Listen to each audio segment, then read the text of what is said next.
Had a walk-off win on Thursday night. The Rays had their hitting shoes on last night. They won 11-3. And they pounded out 15 hits in that ball game. They're really swinging the bat since the calendar has turned to September. Let's take a look at their lineup. Tommy Pham, he has been a big pickup for the Cardinals in this series. He's 5 for 8 with 2 triples and 4 RBIs. And Austin Meadows, boy, he came off the bench last night and ended up with 3 hits. He did a terrific job. He's just the 3rd player in franchise history to get 3 hits in a game in which he didn't start. And he also had a stolen base, and the man who has to shut down that offense, Thomas Ponine, will make his 5th start of his young major league career. Last time out against the Yankees, he beat them 3-2, and that wasn't the impressive part. It was the 2nd pitch of the ball game that was hit out of the ballpark. He came back, gave up 2 runs in the 1st inning, and that was it. Ponine was sensational against the Yankees. Andrew McCutchen hit that leadoff home run for the Yankees, and Didi Gregorius had a slack fly in that 1st inning, but that was it. Malik Smith takes his strike. It's 1-1 to the leadoff man. Smith batting .301 for the season, 25 doubles, 9 triples, and a couple of homers. He's playing in center field this afternoon.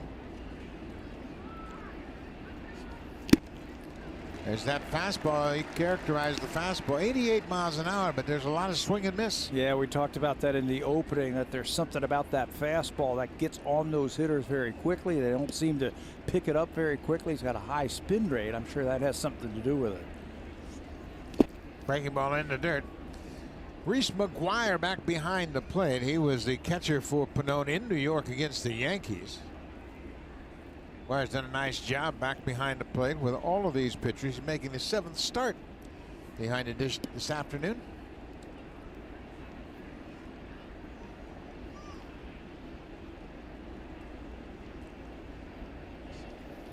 Inside with the fastball. Full count. Tommy Pham on deck. We mentioned his great series. He has 5 hits in this series and a pair of triples. It's a Rays team that has put together some really good at bats so far the first 2 games in this series. Fly ball left field. McKinney broke back, and it's going to cost him. Ball is bouncing over his head, and Malik Smith will end up at second.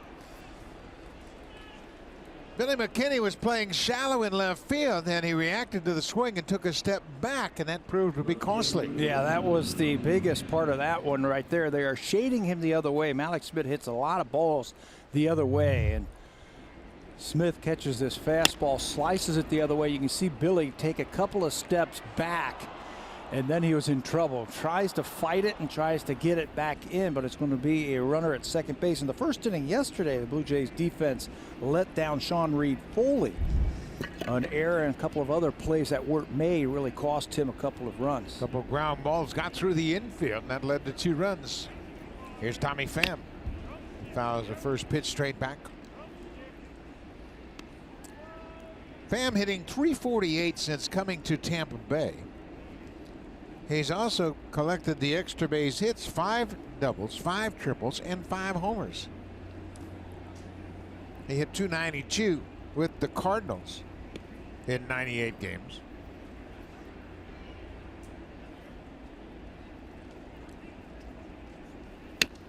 He is slowing down that swing, isn't he? Trying to hit that ball the other way.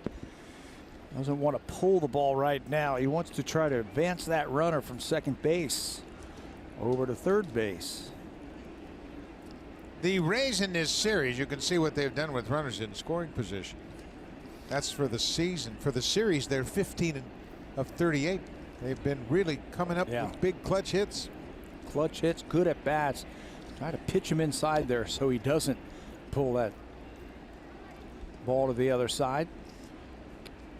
You mentioned the Rays won 11-3 last night. It was the 11th time this season they've scored double-digit runs. That's the most time they've done that since 2012, when they had 12 double-digit games. 1-2 to Tommy Pham. Changeup. Panone's got a very good changeup. He'll get a lot of weak contact when he throws that changeup to righties. He hasn't thrown it often to left-handed hitters, and there are a couple of left-handed hitters in this lineup today. It'll be interesting to see how he uses that. He might have to use that. There's the fastball. He's going to use that 2/3 of the time, and it's just 88 miles an hour. He can elevate it if he wants to get outs. The changeup is a very important pitch for him. He has to have the feel for all of those pitches. Another good changeup in a good spot. That's a strikeout for Ponine. Mom and Dad, Thomas and Cindy Ponine, here watching their son. You know, what sells that is the arm action and the way that he throws that. You tuck it into the fingers and you got to throw the ball as hard as you can. The grip will take the speed off of the pitch. And you're trying to sell that to the hitters, and he has Pham way out in front for his first strikeout. Big strikeout now. Matt Duffy, the third baseman. Duffy hit in the second spot last night. He's batting third against the lefty Ponine. Ponine pounds that strike zone with the fastball. .299 for Duffy on the season. He's just one of those guys that has a knack for putting a bat on the ball. He can hit the ball wherever it's pitched, and I think that's why he's a good hitter. Like he has been terrific in these situations. Good RBI man. That's why they have him hitting third in the lineup.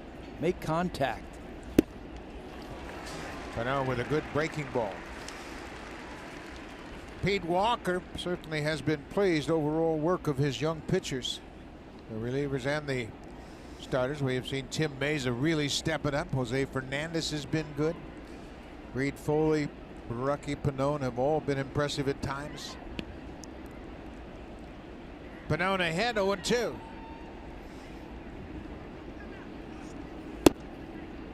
Came right back with a changeup, but Duffy wouldn't chase.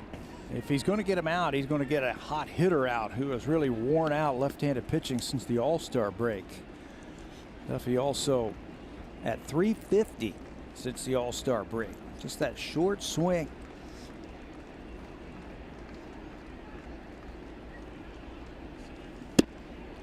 Strike three call. Couple of strikeouts after a leadoff double. You got Pham swinging, gets Duffy looking. I think Duffy saw the previous hitter and said, oh, that changeup is pretty good with 2 strikes, and he was looking for it, and Ponine and Mcguire cross him up by burying that fastball right down Broadway. Couple of big outs for Ponine. Not out of the woods yet. C.J. Cron, the cleanup hitter, playing first base this afternoon. Cron has 68 RBIs. That leads the Rays. Upstairs with ball 1.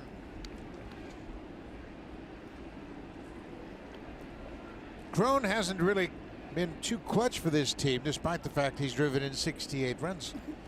Batters in scoring position. With 2 outs, he's hit just .212. He's had a lot of opportunities, and he's scored a lot of runs with those home runs. Leads the team in home runs and RBIs. This is his first start of this series. Here are the numbers you were talking about. 43 strikeouts with runners in scoring position. Cron's had a couple of pinch hit appearances, stayed in the game to play defensively. He had a big 3-run single on Thursday.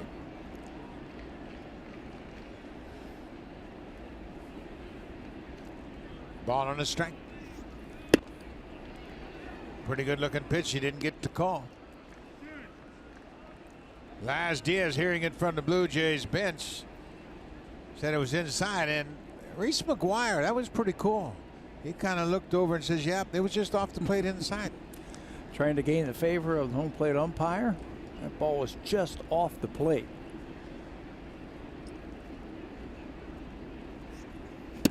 Well, there's a good breaking ball. I tell you what Mcguire has done. He has really kind of gained some points with the home plate umpire, Laz Diaz. The bench is saying, hey, that's a strike. Diaz said, no, it's inside. And Mcguire says, yeah, he's right. It's inside. I got this. Pretty cool. So the next one, maybe Reese Mcguire gets the call here. 2 balls, 2 strikes, 2 outs. There's that changeup. Now it's a full count. Got a left-handed bat on deck. It's Joey Wyndham. Wyndham has hit well against lefty pitching this season, so he's not an automatic out lefty on lefty. Here's the payoff pitch. Ground ball up the middle. Gurriel knocks it down, turns and fires. What a play! Well, the Rays get a leadoff double, but Ponine gets a couple of strikeouts and a fine defensive play by his shortstop. Gurriel gaining confidence with every play in the field. This looks like a hit all the way. Gurriel dives, gets to his feet, and throws out Cron to end the inning.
Series. They had a great comeback win in Thursday night's game. They scored 7 runs in the bottom of the 9th inning. Tampa Bay took it to them yesterday. Here's the lineup for John Gibbons Bluejays for this afternoon's game. Lourdes Gurriel Jr. Boy, what a game he has had. Last night, 2 home runs. He homered in 3 straight at-bats between Thursday night and Friday night. Randall Grichuk, over his last 22 games, has hit .305 with 7 home runs, and he hit a bomb last night. 464 feet up into the West Jet flight deck. A bomb for sure.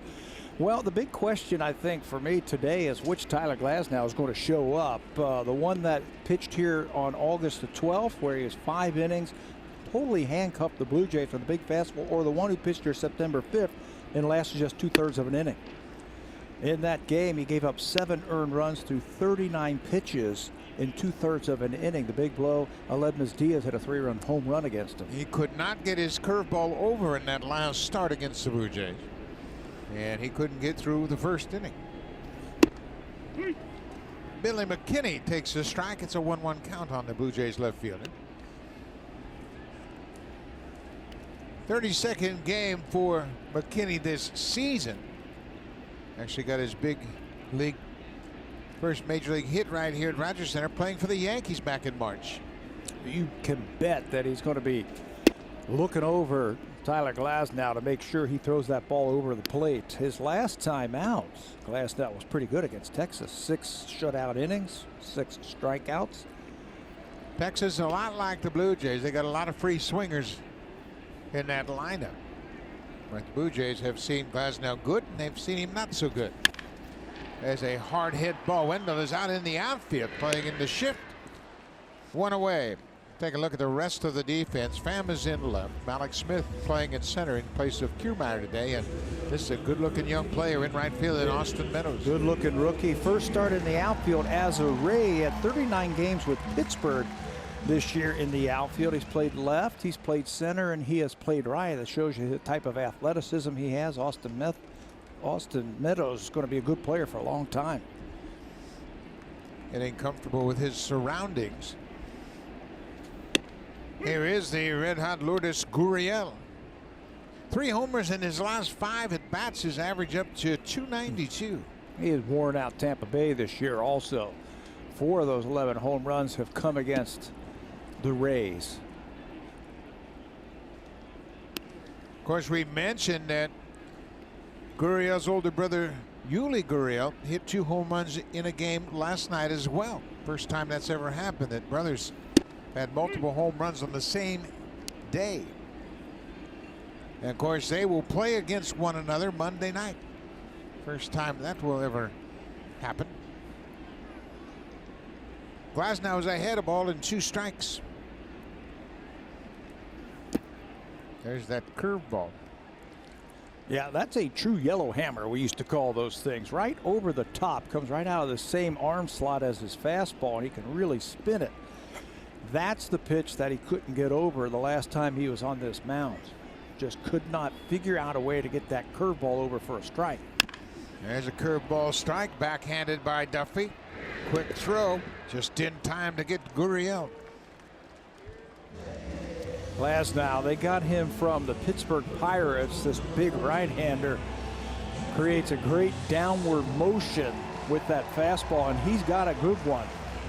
He averages almost 97 miles per hour with that fastball. He throws 72% of the time. There's the curveball and the slider. And note the changeup, just 7% of the time, how hard he throws that changeup at 92. That's what he averages with his changeup.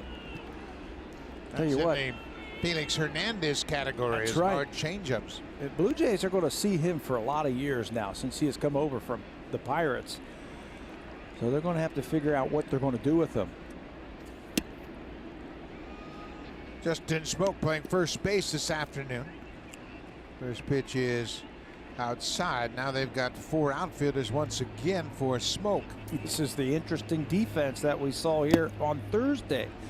Joey Wendell, the second baseman, is now out in left center field. I guess that's what you would call that, left center field. Absolutely, he's in left center field. You can see Pham, Wendell, Smith, and Meadows all in the outfield. Duffy, Adams, Adames, and Crone on the right side of the infield.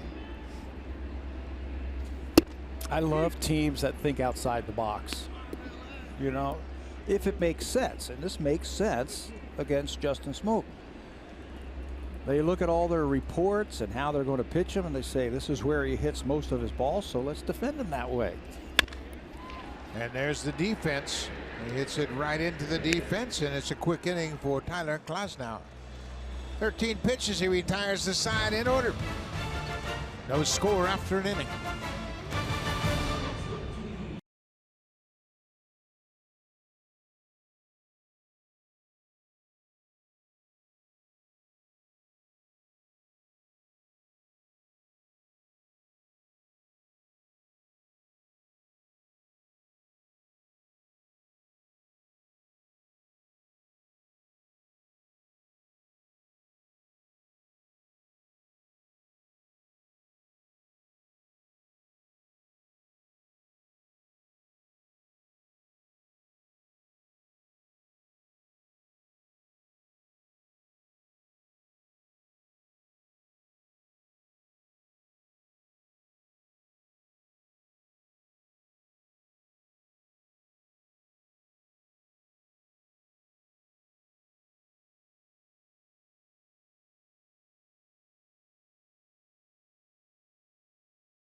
Hasn't really changed over the years across baseball. There's stretch, then hitting off the tee, going into the cage, and then standard BP. Well, so why is this yellow, soft, squeezable ball such an important part of the Tampa Rays getting ready for each game? Well, this is the scene, and has been the scene outside the visitors clubhouse throughout the week. Hitting coach Chad Mottola throwing these soft yellow balls full speed at Tampa hitters. It began last year with Steven Souza, who couldn't hit 95 plus, and this exercise gets the players' hands engaged since the ball is moving all over the place. Joey Wendell began doing the drill. Then he started driving the ball. Matt Duffy says for a lot of guys, general practice is slow. The tees and flips in BP isn't anywhere close to the velocity you feel in games. And this drill forces you to be short, which Duffy feels allows the work to translate better in game. And it was Mottola's point with this whole project. He said, people think we're crazy, but it works. Guys? That's the bottom line. It works. And if it works, don't change the routine. And they have been swinging the bat very well lately. Crazy like a fox, huh? Outsmarting everybody. Well, what's the whole objective for batting practice? To simulate. Get ready for the game. Yeah. Yep. Simulate what you're going to see in the game. Thomas Ponine jumps ahead of Joey Wendell. 0-2. Ponine got out of a good situation for him in the first. A leadoff double, then he got a couple of strikeouts and a nice defensive play from Gurriel to end the inning. 3-pitch strikeout for Ponine. That big breaking ball gets Joey Wendell. Mom and Dad are happy about that. I like his breaking ball. He starts it right at that left-handed batter and then sweeps it across the plate. To right-handers, he'll start it off the plate and it'll come back.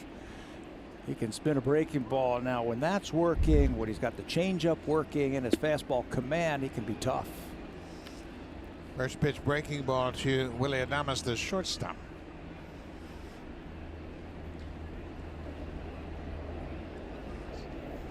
You know, the Blue Jays did their homework. When they made the trade last season, right at the trade deadline, Cleveland needed some more arms in their bullpen. The Blue Jays had a veteran who they had just signed in Joe Smith. They traded him to the Cleveland Indians, and they might have known a little something about Thomas Ponine, who was in their system. They like him. They like Samad Taylor, the other young player that they got from the Indians. Hey, anytime you can trade a veteran, a 2-for-1 for two young players who can help your major league team, you do it every day. Lined into right field. That's going to get down in front of Grichuk as Adames gets the second hit for Tampa Bay. Let's check in with Jamie Campbell.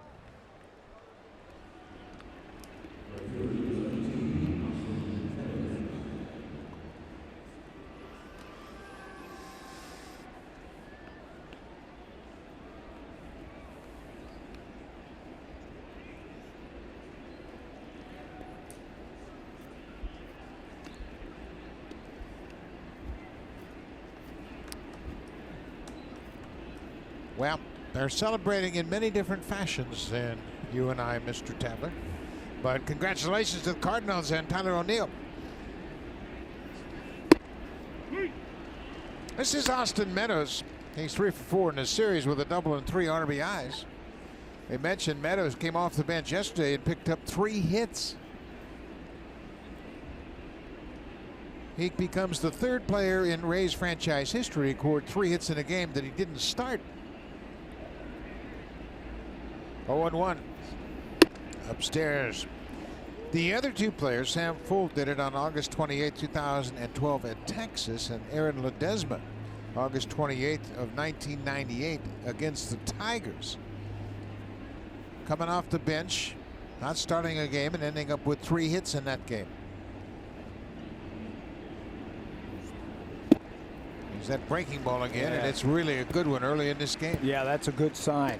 When you can throw it like that, it drops down just a little bit or so, it seems, when he throws that breaking ball to lefties. Make it look like it's going to be a strike and then take it right off the plate. 1-2. Adames at first. Almost hit him. Almost doesn't count. He almost walked right into that one. I mean, you have to be able to pitch inside. If you're Thomas Ponine and your fastball registers 88 miles an hour, you have to pitch inside. I'd love to see them come right back with a fastball inside. That's the last thing Meadows is thinking about. There's that snap throw. We haven't seen Ponine use it much, but he picked off a base runner earlier this season. That's a very good move, the step off and snap throw from the side. Only the lefties can do it. Yeah, you can go back inside if you want, or there's not a lot of history between these two, the batter and the pitcher. Try another breaking ball. That's the only reason I thought that breaking ball, he tried to throw too good of a breaking ball, and he bounced it in the dirt, trying to guide it in there. So now it's a full count. The Rays, they have been prone to run in these situations. We've seen it throughout this series. Yeah, and Ozzie Timmons just went over there to talk to Adames to tell him what to do. Make sure he goes home. That's exactly what he told him. Not running. Ground ball. Smoke goes to shortstop for 1. No throw back to first. Meadows runs too well. Smoke threw a changeup to Gurriel at second. I don't know if he didn't have a good grip on it. Smokey's got a great arm, but he just kind of threw a changeup down there. Might not had a real good grip on that baseball. That's exactly what happened. Normally, you're going to take this because your momentum's taking you right into the bag. The runner, or excuse me, the fielder is right there in Gurriel, but he just couldn't get a good grip on it. Lobbed the ball over there, and they can only get one out. So now there are 2 outs. Meadows at first base. He's got 5 steals and 6 attempts this season, including his time in Pittsburgh. The batter is Carlos Gomez. I bet you Gomez swings a lot today. Why is that? He was very critical Thursday night of the umpire behind the plate, Andy Fletcher. He was thrown out of the game after being called out on strikes, and then was very critical of the umpire. He came into the game as a pinch hitter in the 6th inning, got called out on strikes, and then after the game made some comments about the umpiring, how he didn't think it was very good. He swings again, hits a fly ball to center. Pillar's calling for it. He waits for it, and that'll do it. The inning is over. The Rays strand a base runner. Still no score in the game.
Sportsnet. Presented by Honda.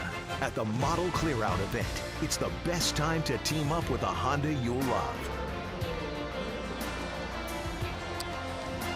The roof is wide open here on a beautiful Saturday afternoon. It's 15 degrees. There's a hint of fall in the air certainly today. No score in the game. The Bluejays are set to bat in the bottom of the 2nd. Randall Grichuk will lead things off. Grichuk hit a bomb here last night in the 4th inning, 464 feet away. Hit it up into the WestJet flight deck in straightaway center. Got the green light, 3-0. He knows what to do with that. 24 home runs now for Randall. That ties his career high. He did that in 2016 as a Cardinal playing in St. Louis. Tyler Glasnow working out of the stretch. Misses with that fastball. It's a ball on the strike. Extra base hits have been coming off the bat from Randall Grichuk a lot lately. He's got 30 extra base hits since the All-Star break. Late on that fastball. Well, you talked about it, the home run last night. Here it is. 464 feet later. A liner right into the WestJet flight deck. Second furthest home run by a Blue Jay this season.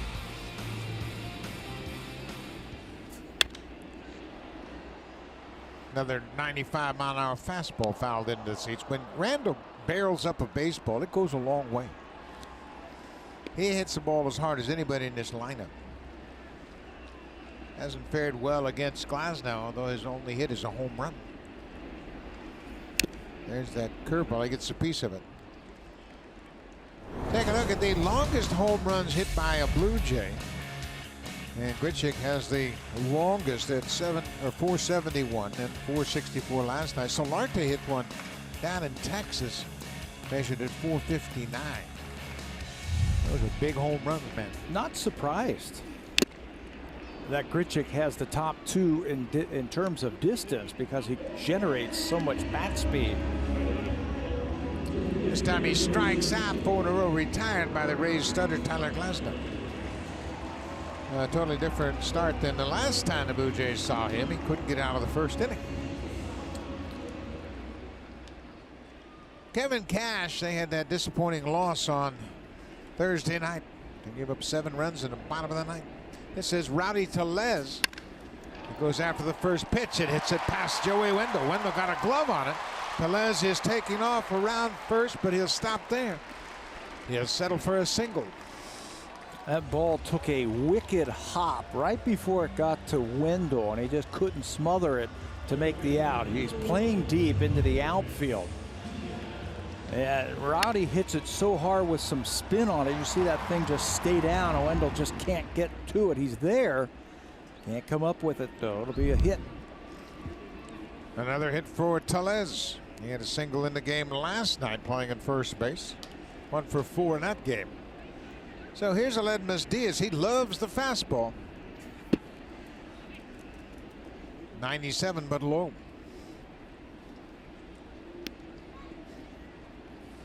.260 for the season, and he has set a new career high with 18 home runs.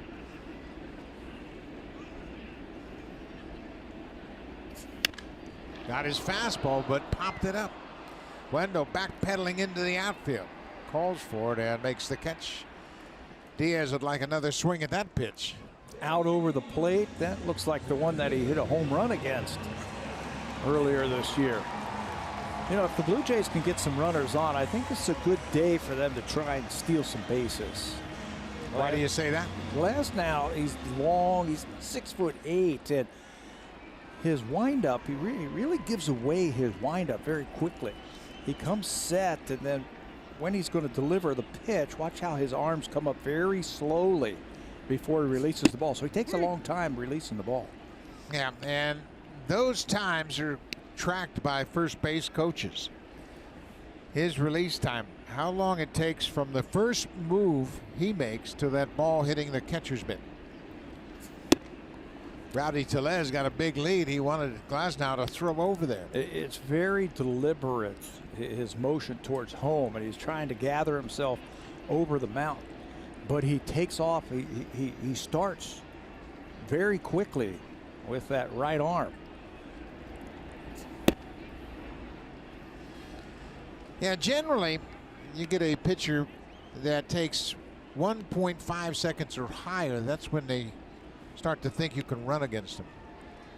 So the coaches, they take that stopwatch out there and they'll let you know the number. You can see Glasnow's not really comfortable throwing to first either. That's why Tellez was out there earlier in this at bat. Trying to draw a throw.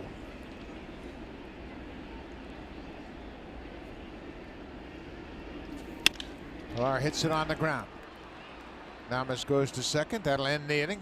The Blue Jays, they leave a base runner. Still no score after 2 here at Rogers Center.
impactful stories in the world of sports and their intersection with popular culture.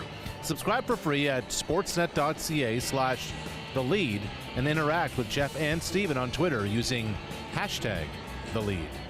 Guys? Thank you very much, Rash, and a couple of very good writers and very good commentators. You can check it out on The Lead.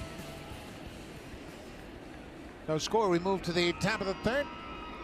It'll be the catcher, Jesus Sucre, making his first start of this series. He's appeared in both games, coming in late as a defensive replacement. That's an interesting pitch right there. 86 miles an hour. It wasn't his best fastball, but it wasn't his changeup. Just like a get-me-over fastball. Here it is. Let me get ahead. Strike one. Same thing. It's the team, the Tampa Bay Rays. 10-plus hits a game. They've done that 62 times this year. You know, when you talk about Tampa Bay, you might talk about their pitching. You might talk about their defense. You don't talk too much about their hitting. Ground ball to third. Diaz throws out. They went away. But they can hit. They are tough at bats. And when they get 10-plus hits, 10 or more hits in a game, they're 51-11. So you combine that with their pitching and the defense, you could see why they've had such a good year. So it'll be back to the top of the order. Alex Smith had a bloop double his first time up, but he never advanced past second. Kevin Pillar is very shallow in center. Same for McKinney in left and Michigan right. They don't expect Malik Smith to hit it deep here. You can see how shallow the outfield is. If he hits it over your head, it's going to be 3 for sure. So you may as well take away the ball in front of you. There's the interesting defense. Look at Diaz, the third baseman, almost covering up that 5-6 hole on the left side.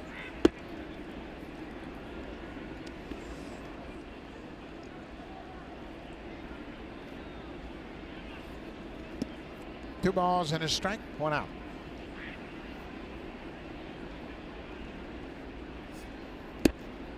Oh, he was patient with that breaking ball.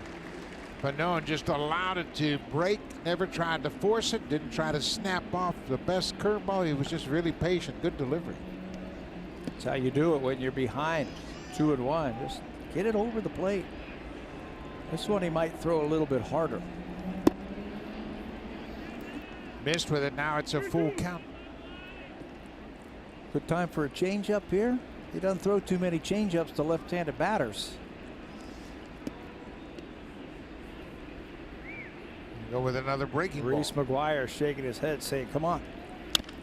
He throws it, gets a ground ball. Smoke will feed Ponine just ahead of the base runner.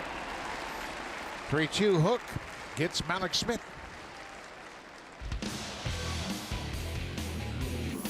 Hurry into Home Hardware's kitchen event on now until October 9th. Here's how.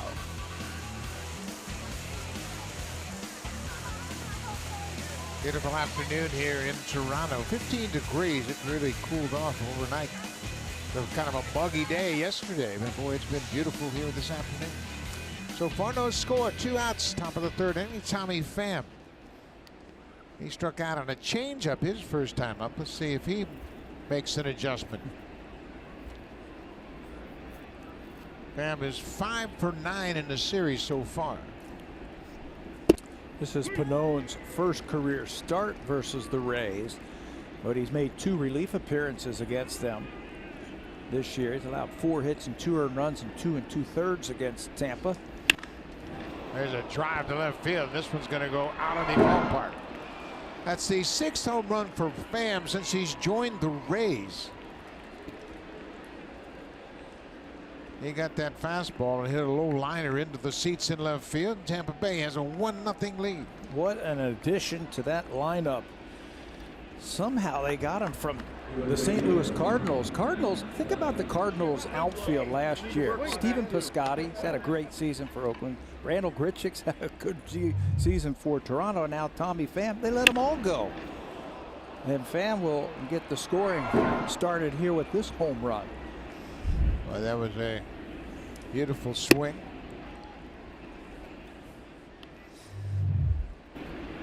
aggressively jumps on that pitch and knocks it out here. He had a good year last year for the Cardinals. Some power and some speed.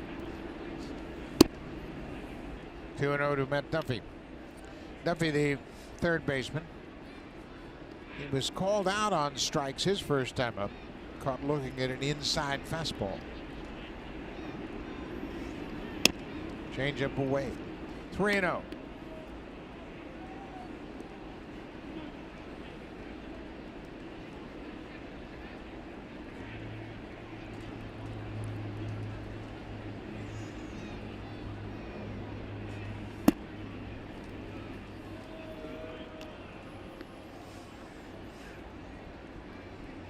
So after the home run, Ponine walks Duffy on 4 straight pitches. They want to get back in the strike zone quickly here. Pham, he comes with his game face on. Ooh. We saw him working out, batting practice, and then watching the opposing pitcher before his at-bats. They have done a good job, the Rays, trading for other organizations' players that fit their mold. They got a couple of them in the lineup today in the outfield in Pham and Meadows. Reese Mcguire, after the first pitch ball to C.J. Cron, hustles out to the mound. The Rays now have scored 20 runs in 3 games in this series. That's the first home run they've hit. His last start, Panone's, you mentioned the home run by McCutchen. He homered to center on the second pitch of the ball game. The guy right after him, Stanton, walked. Or pitched away from his power. Here's a home run and now another walk, and McGuire goes out there to talk to him. Fastball away. Hasn't been able to zero in on that strike zone since the Pham home run. C.J. Cron, he's got power as well. He's hit 27 long balls this season. And now he can cheat to the fastball. He was all over it. Yeah. Kept it away from him. Yeah, you got to pitch away from his power. Keep that ball away from him. He was opening up those hips just a little bit early, anticipating that ball inside where he could try and pull it.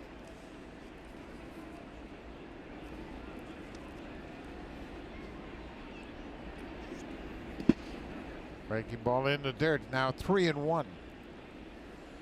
C.J. Cron is 28 years old. Began his career with the Angels. This is his first season in Tampa Bay.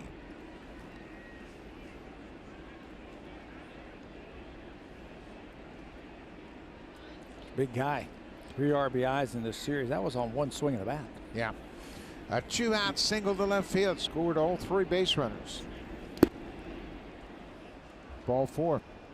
Back-to-back walks now by Ponine. First 2 walks of the ball game. The Rays, they never really known as a very powerful hitting team, but boy, they can hit for an average. You see their major league rank since August 1st. They lead in average, on base percentage, stolen bases, and triples. It's a great combination. Right after the right after the trade deadline.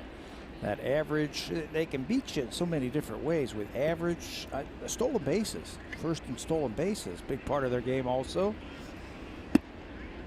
Another ball thrown by Ponine. He has just lost the strike zone. Well, at some point, you're going to just have to say, I've got to challenge him. I'm going to put a good fastball on him, down and away, keep it down, make a good pitch here, and just attack.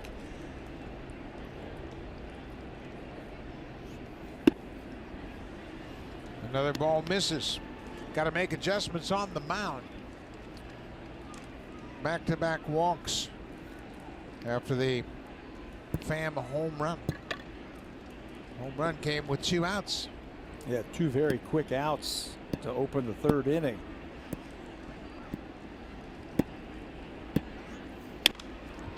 Wyndham fouls it into the seats, out of play. Hey, and hitters know, they pay attention and they see what's happening. He's struggling with his command right now for some reason. So you know Wendell's looking for a fastball, any kind of fastball out over the plate. you get a feel like the strike zone is starting to shrink. And you're looking for one pitch in one spot.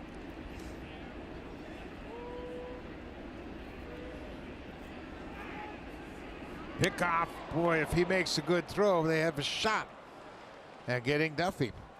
Timely pickoff play put on by the Blue Jays, but Ponine threw it high to second. Perfectly executed. He turns his head. That's when that shortstop goes in behind him, and the throw's a little high. Pitchers are taught just throw it right over the base. It's the infielder's job to get there.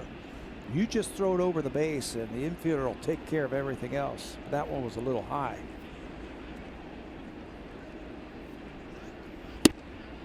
Three and one now to Wyndham.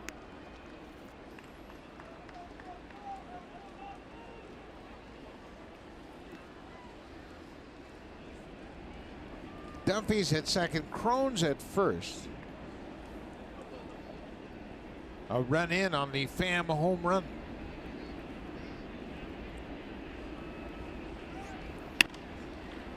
Well, Wyndham chase ball 4. Helped out Thomas Ponine. Good hitter. Had a great season, leading the rookies in the American League in batting average. There's some good hitters. Take a look at some of the other guys on that list. Shohei Ohtani, Labor Torres, Lourdes Gurriel at 292 starting today. Miguel Andujar, and Wendell has better batting average against left-handed pitching than he does against right-handed pitching. 3 and 2, 2 outs. The runners will be moving on the pitch. There they go. Ball 4, 3 walks in a row. That's loaded the bases. Ponine's really fighting it, and he's going to get a visit from his pitching coach.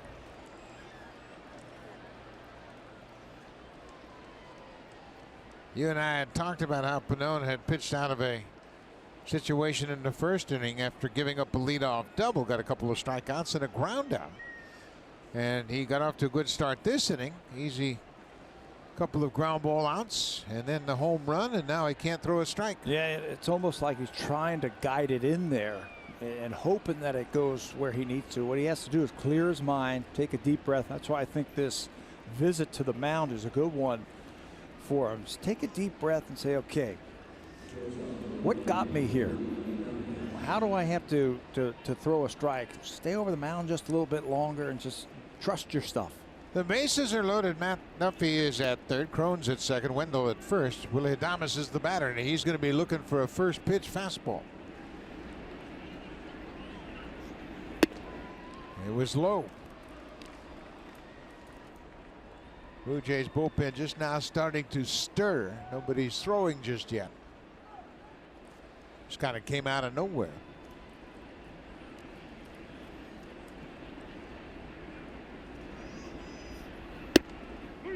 There's a strike.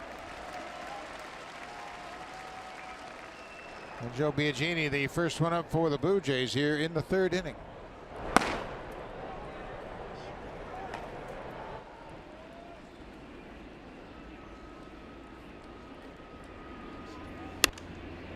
Found out of play. Ponine's ahead 1 and 2. Boy, if he gets out of this, it'll be a step ahead for Thomas Ponine. He gave up a 2-out home run. He's got the bases loaded. Now he's got a chance to get out of it.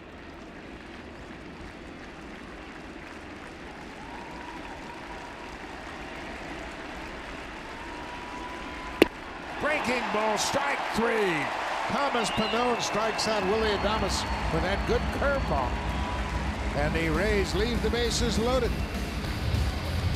3 straight walks after the home run, loaded the bases, but this breaking ball gets him out of it. 1-0 Tampa Bay.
the Pirates made a trade. Chris Archer was traded to the Pirates. In return, they got Tyler Glasnow, and you see those two pitchers and their numbers since that trade.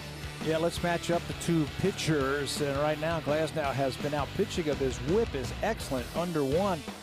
And his strikeouts per 9 innings actually better than Chris Archer. He's been ranked in Baseball America as their top 50 prospect, one of the top 50 prospects 4 consecutive seasons. So Tampa Bay did a good job recognizing the talent, asking for it in that trade, and then getting them from the Pirates. Well, and they also got their right fielder this afternoon, Austin Meadows, and a player to be named later, and that player was Shane Baz, also a pitcher. There's a ground ball. Nice play by Duffy at third. He was playing Mcguire in the shift, and he was off the line, but he made a nice backhanded stab. Pitching and defense, that's been the staples of the Tampa Bay Rays for about the last 10 years or so, ever since they've been good. Good pitching and good defense. Duffy, even with the bag at third base, that's an in-between hop from the backhand side that he picks. They've had Evan Longoria over there for years. His first year without Evan. Great play by Duffy.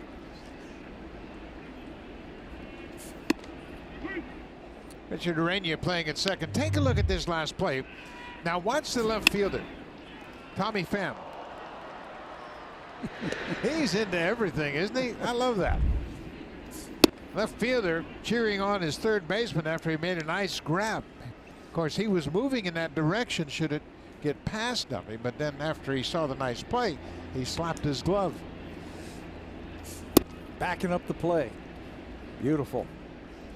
Yeah, outfielders, they got to react to everything hit just like infielders, because you never know if it's going to get past them. Richard Urania, 247 for the season. Hit his home run against the Mets at Citi Field earlier during interleague play. He's got some talent. He's got some ability. They're playing him at second base. They've played him at some shortstop. He came in the other day and played some third base to finish out that game. A switch hitter. They're going to have to make a decision about him, what they're going to do with him next year. He draws the walk, a 1-out walk. That'll turn the lineup over.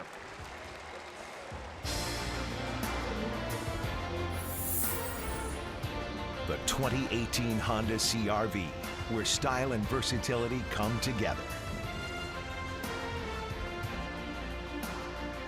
Beautiful early fall afternoon.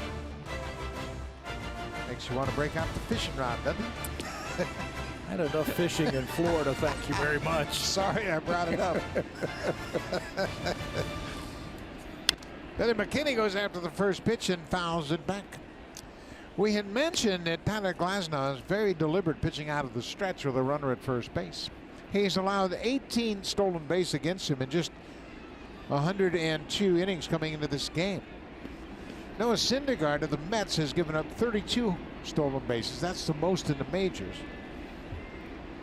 Glasnow is very deliberate coming to the plate, and he has developed a real good pickoff move yet.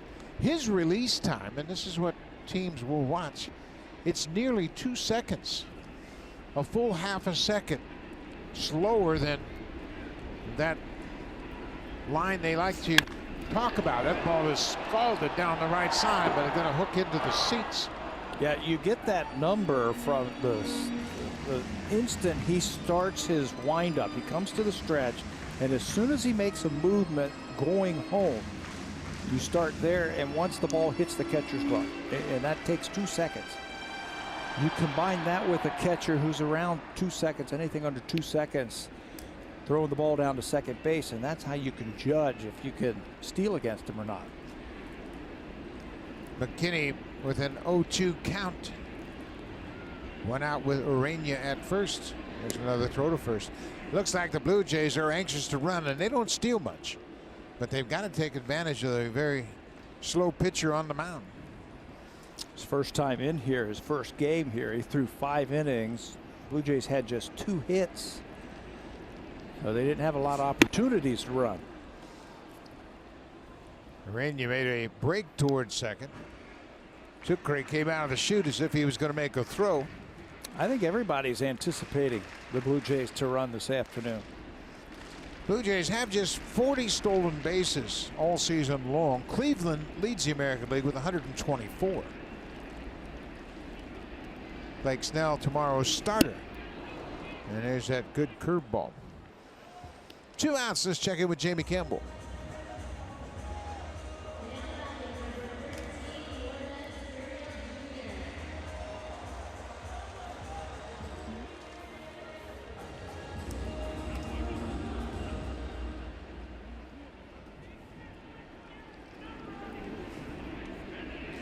Yeah, he has been a real positive addition to that Yankees lineup. He's playing first base every day. He's knocked Greg Bird right to the bench. Right to the bench, quick. There goes Urena, and Gurriel swings and fouls it back. Urena had a good jump. Yeah, and he doesn't even know where the ball is. It's okay. He's been told now it's been a foul ball. He looks like he wants to run. Urena's only had 1 stolen base attempt this season. He gets out there aggressively, go on the first move. As soon as that right arm starts to move, that's what you're keying on if you're the base runner. That right elbow. No stop. They call the balk. He is so aware of those base stealing attempts, and Tyler Glasnow balked. He never came to a set. First base umpire Sean Barber, I believe, is the one that called it. Watch him. Got to come to a stop. There's movement. That's called right away. Not sure if it was Barber or Laz Diaz, but I thought it was Barber, the first base umpire, that called it initially. So the threat of a stolen base has gotten the Blue Jays a runner in scoring position. And a hot hitter at the plate, a chance to cash him in.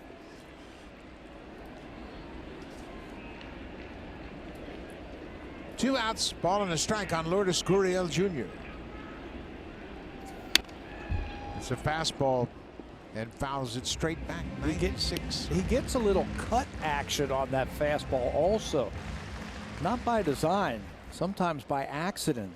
His hand gets on the side of the ball at times when he's throwing a fastball, and he creates a little cut action on that fastball. That time it cut away from Gurriel. 1-0 Tampa Bay. Blue Jays hitting with 2 outs here in the bottom of the 3rd. Breaking ball, another backhanded play by Duffy. Throw is in time, and the Blue Jays will leave a runner in scoring position. 3 in the books here at Rogers Center. Tyler Glasnow and the Tampa Bay Rays have a 1-0 lead.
Customize your experience to catch every moment this season. Get Blue Jays home screen icons and features such as MLB TV Game of the Day, in-game highlights, stats, news, and more. Download MLB At Bat today. Christian Yelich of the Milwaukee Brewers. He's had a heck of a season at bat, 2 cycles. And Baker Mayfield showed up Thursday to the stadium in Cleveland before leading the Browns to a come-from-behind win, wearing the Yelich jersey. Christian giving him a little shout out and appreciating the love from Baker. Yelich and Mayfield actually work out together in the same facility in the off season. They've become friends. So there you go. The future of both leagues. Doing a little representing there, guys. How about that? Baker Mayfield came off the bench and led the the Browns to a win. They finally have a quarterback in Cleveland. He's a good one. Yeah, he's pretty good. They've traded up a couple of times to try and get the quarterback of the future. They finally got one. Bouncing ball up the middle off the bat of Austin Meadows. Gurriel throws him out. One away. Christian Yelich, what about his season? 31 home runs, 93 RBIs. He's leading the National League, hitting .320. He leads the National League in slugging percentage and OPS. And oh, by the way, he made the All-Star team for the first time this year. And his team's going to be in the playoffs. How about that? Can you say MVP? Yeah, he's going to be in that conversation for sure. Absolutely. Breaking ball popped up over near the dugout. Smoke's not going to get there.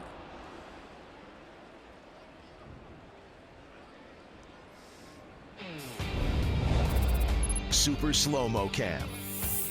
Brought to you by Samsung Galaxy S9 and S9 Plus. The camera reimagined.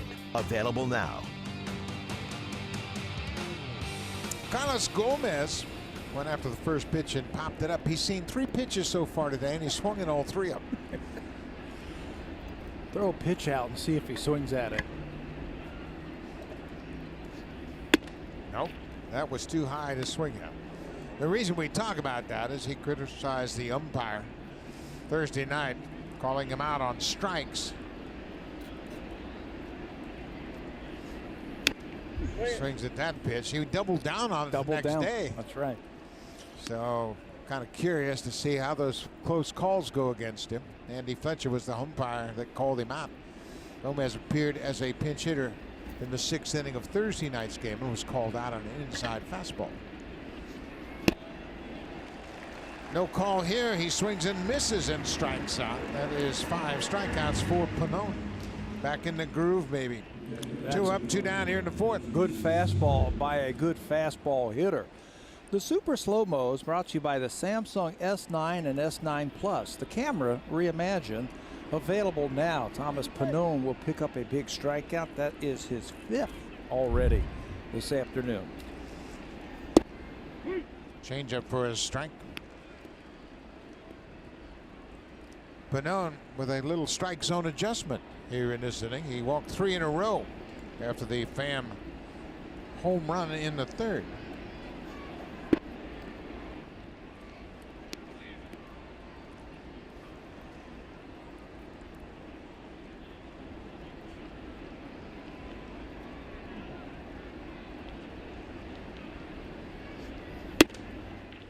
Up and away. 2 balls and a strike to the Rays catcher.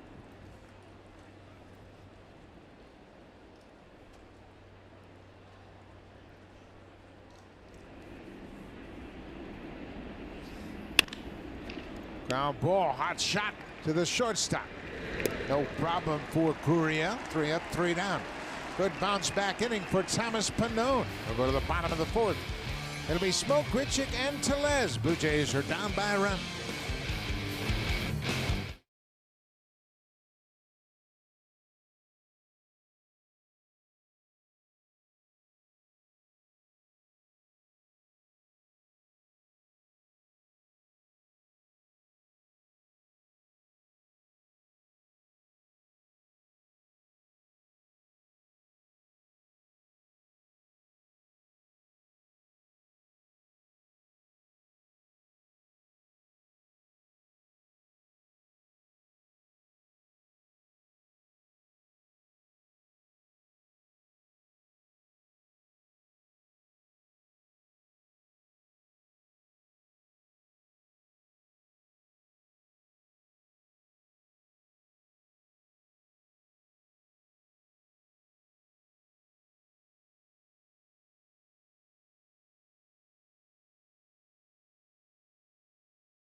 Justin Smoke batting in a tie game would hit this home run and walk off the Rays. I talked to a lot of people on the Blue Jays after that, and they were saying, it happened so quickly. And when Romo came in, he didn't have a whole lot of time to get loose. He gave up the home run to Gurriel to tie it. Then the next pitch, that changeup down and in Smokey with number 25. The Blue Jays had an improbable win against Tampa Bay. Probably the toughest loss this season for the Rays. Given the situation where they had played so well and they were closing ground on the playoff spot. And here is the glove transfer, if you will.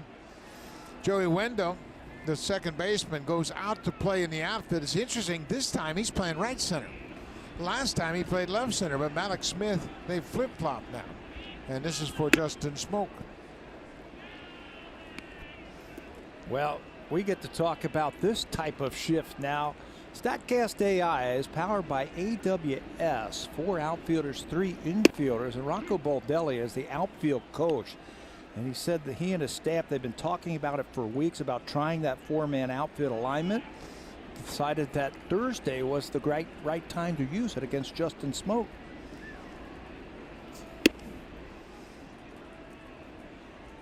Smoke hits one out of here, they're going to have to try the nickel defense. 5 outfielders. Put somebody up on the fence. I like how they put that glove out on that bullpen, and they switched to an outfielder's glove when they need it. Looked like a pretty good pitch. The call went in Smoke's favor. Kevin Cash, we have seen him do several things, and you can see they've got that infielder glove ready for Joey Wendell after this at bat. Smoke, he was trying to mess up the strategy. That's in the 5th deck. No defender up there. Can't put one up there. The Astros and Twins are among the other teams that have tried it at times. Joe Madden also did it against Boston's David Ortiz. He's the first one I remember doing it recently, Fenway Park. It doesn't make any difference where you put the defenders if you're going to walk Smoke. Second walk issued by Glasnow. You know what? That's kind of interesting. And I read a stat where pitchers issue more walks pitching with the shift than you might expect. Maybe because they just kind of take it for granted. Well, he's going to hit it into the shift and I'm good. But the walk numbers are up for pitchers when they're pitching in with the shift behind them. Maybe trying to pitch into the shift? Into the shift. Maybe. But the walk numbers are up. Here's Randall Grichuk. He struck out his first time up. Oh, he got a nice fastball. They hit and took it. Another illustration of the shift, this time on the infield. Duffy, Adames, and Wendell. All on the third base side of second. He spiked that fastball, 98, but in the dirt. Yeah, it's almost like he's thinking about that delivery now that he's in the stretch. Trying to raise his arms a little bit quicker, and that can throw off your mechanics. Well, Smoke is certainly not a base stealing threat.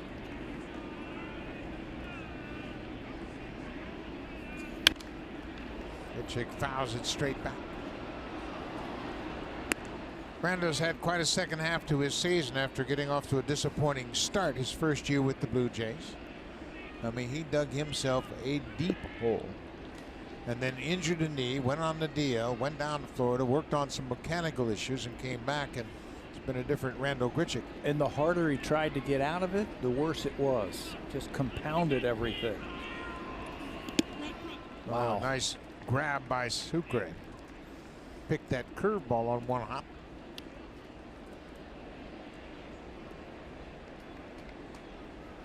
Remember the old line from the bench jockeys? Look in the other hand, you'll find a gold watch. Yeah, when you pick it like that, now you can open up your eyes. There's another curveball, and Grichuk strikes out. Second time he's gone down swinging tonight.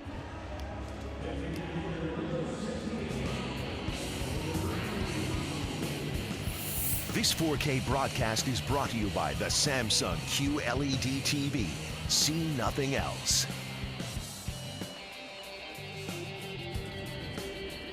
Good shot of That streetcar not a couple blocks away from this ballpark. It's a one-out situation for Rowdy Tellez. He singled his first time up back in the second inning.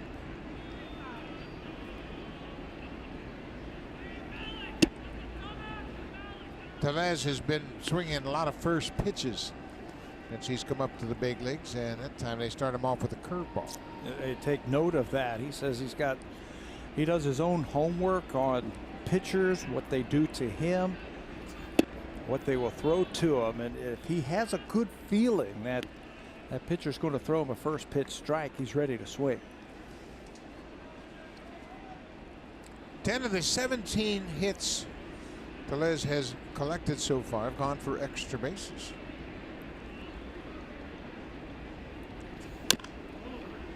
Foul that one off. I know he has a fan in John Gibbons. Gibby really likes Tellez. He's liked him for a couple of years now.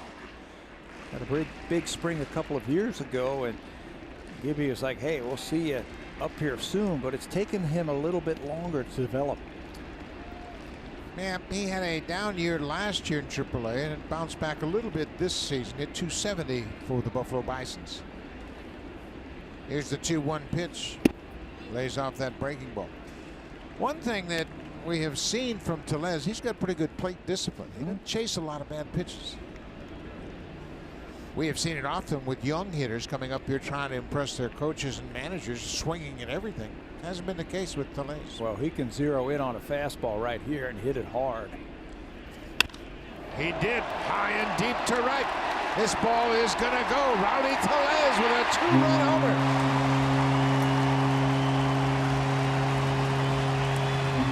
That's Rowdy's father, Greg Tellez, enjoying that 2-run home run, and the Blue Jays have taken the lead. He threw him a 2-0 cutter that might have surprised Rowdy, and he swung and just fouled it off. I told you that cutter is really just a byproduct of him getting on the side of the ball. So when it got to 3-1, you knew he was going to get a 4-seam fastball. That one straightened out, and Rowdy straightened it out over the wall. 11 of 18 hits have been for extra bases for Tellez. That's his third big league homer. He's got some power. Yeah, let it loose, and he's got it. Oh, what a pretty swing.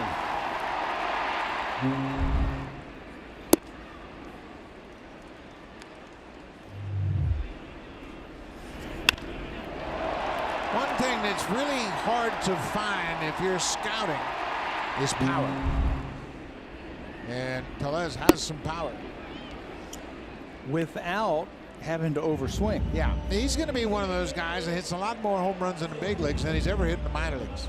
I believe that. Yeah. And you know what? Historically, you can go back and look at guys like George Brett and Rafael Palmeiro and those guys. They never hit a lot of home runs in the minors, but boy, when they learned how to hit, they hit the home runs. Take a look at Rowdy's father's reaction. This is Greg Tellez, who's here from California. He knows he got it. He didn't have to wait long for that thing to leave here, did he? His third home run of his young career. And did you see the pitcher's parents high-fiving him? Because their son now is winning. Sitting right in front of him. It has been quite an interesting September for some of these young players and their families. Kevin Pillar takes a strike. It's 1-1 on the center fielder.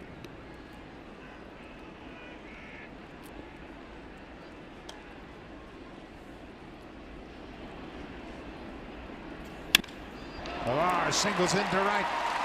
A clean single to right for Kevin. You know he's stealing. 2 outs and Pillar with a solid single to right field, and you gotta believe he's not going to wait around too long at first base. Pillar's got 14 stolen bases this season. He's only been caught twice, and the reason we bring this up is because Glasnow's been very deliberate unloading the pitch to the plate. We've had him as high as 2 seconds from the time he makes his first move to the time that ball hits the catcher's mitt.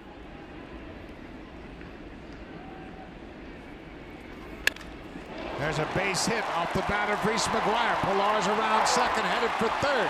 Pilar's got his eye on the coach. He's been waved home. Here's the throw from Wyndham to the plate. Not in time. Mcguire's going to third as that ball got away from Sucre.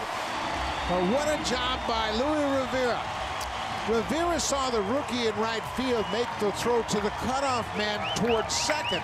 And once he saw that, he waved Pilar home all the way from first. That's exactly right. Joey Wendell, the second baseman, was lined up to have a play at second base instead of home plate.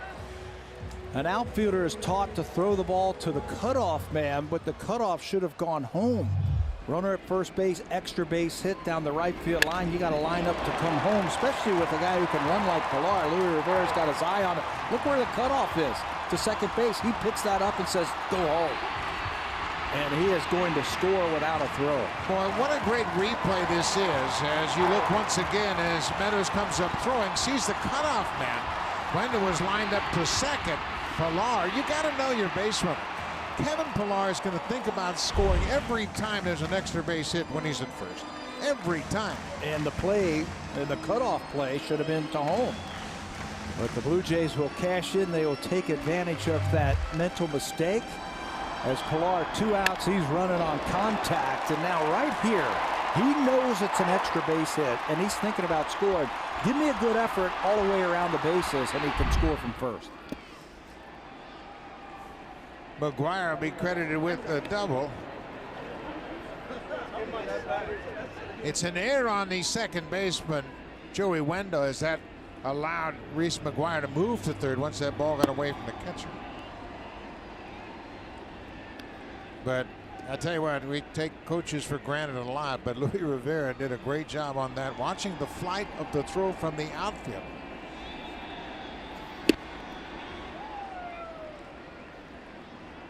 Two and one on Richard Urena. Hey, any little thing that helps, right? Helps you to score a run. He picked up that throw was coming into second base and never hesitated. It'll be an RBI because of Pilar's effort. So Reese Mcguire will pick up an RBI. His second big league RBI. Mcguire smoked that double. He's got 3 doubles now. And if you're Reese Mcguire over there at third base, you know Tyler Glasnow's got a big curveball. 2 strikes. He might think about throwing it here. There's the curveball, bounced foul by Urena. So you anticipate the ball in the dirt.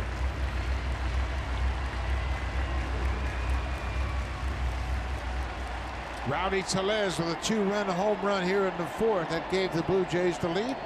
The RBI double by Reese Mcguire has increased that lead. There's another curveball. This is a fair ball. Wendell, the second baseman, that'll end the inning. But the Blue Jays, with a big 3-run bottom of the 4th, have taken a 3-1 lead. Now time for a Blue Jays Central update. Here's Jamie Campbell and Joe Siddle in the Samsung.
ran regular sport for development programming for over 40,000 children and youth all across Canada. To learn more about Jays Care's work and to see highlights from the year, visit jayscare.com/impact.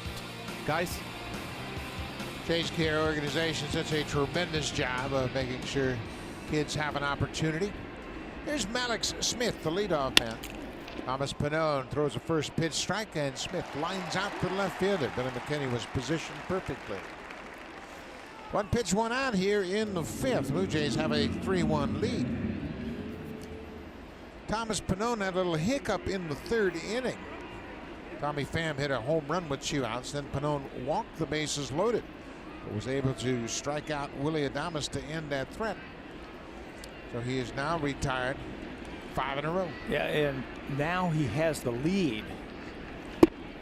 See how aggressively he goes about it. First pitch, he gets Smith.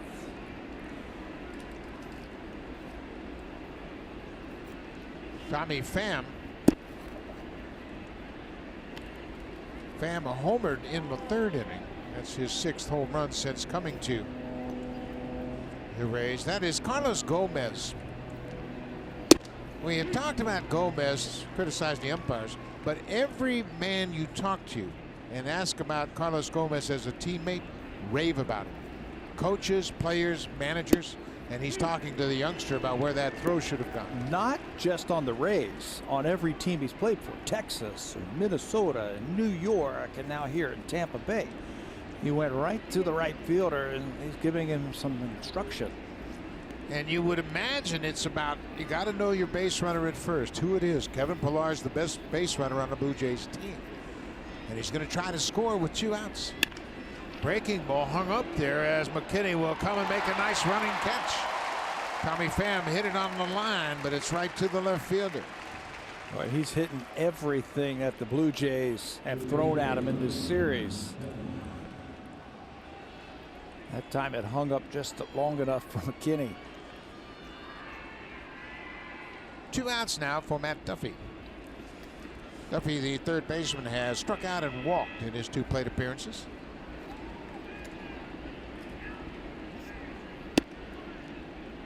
Her ball misses away.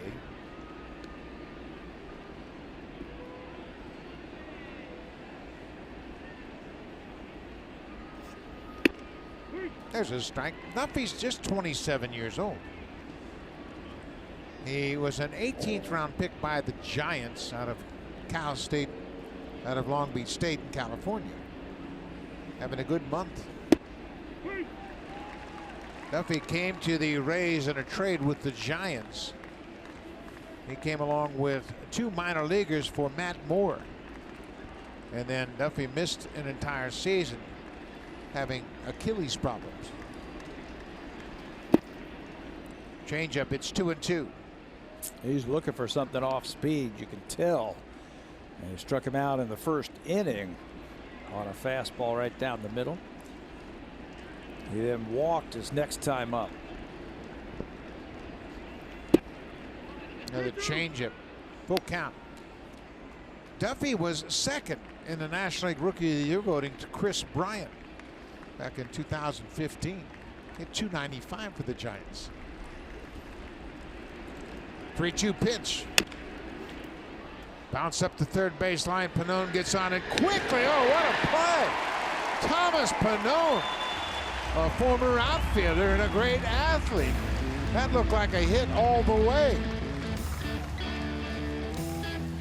Jump off that mound. Look at the athleticism to pounce on it. Little full turn, strike over to first base, and a 1-2-3 inning for Thomas Ponine.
runs in as many consecutive at-bats in this series, and the 6-game hit streak, he's continuing to stay inside the ball, but beyond that, the Blue Jays see a young kid who has shown he can hit in the division and is not overwhelmed by the big league stage. Gurriel had gotten hot earlier in the year, you may remember, then came a DL stint, and now this little run. He said, I knew when I came back from the injury, the sooner or later I was going to get my groove back. I didn't lose my confidence.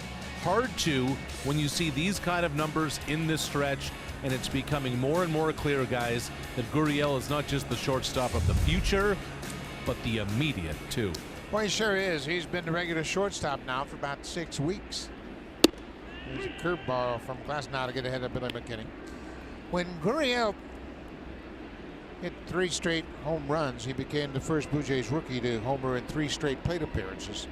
The 14th player in team history to homer in 3 or more consecutive at-bats. Carlos Delgado is the only Blue Jay to homer in 4 consecutive at-bats. He did that in 1 game.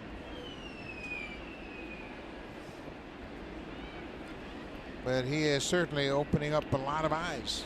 Just thinking anybody really knew what we had Yeah. in Lourdes Gurriel Jr. Getting better and better. I remember seeing him in spring training in 2017. And you're just like, oh, okay, he's a young player. That ball is hammered, and it's going to get past Meadows up against the wall. McKinney's around first. He's headed for second. Here's the throw, not in time. Billy McKinney with his first hit of the afternoon. A leadoff double. And then I saw Gurriel last year, and I was like, whew, this guy has really improved, and he's going to get a chance now to drive in another runner at second base because Billy McKinney, eyes down on that curveball, stays right on it. Rifles that ball, that head straight down on the baseball. Recognizes it, extra bases, and now Tampa Bay thinks that McKinney came off the base at second base when they held the runner, and I guess that's what they're going to look at. He aggressively went into second base.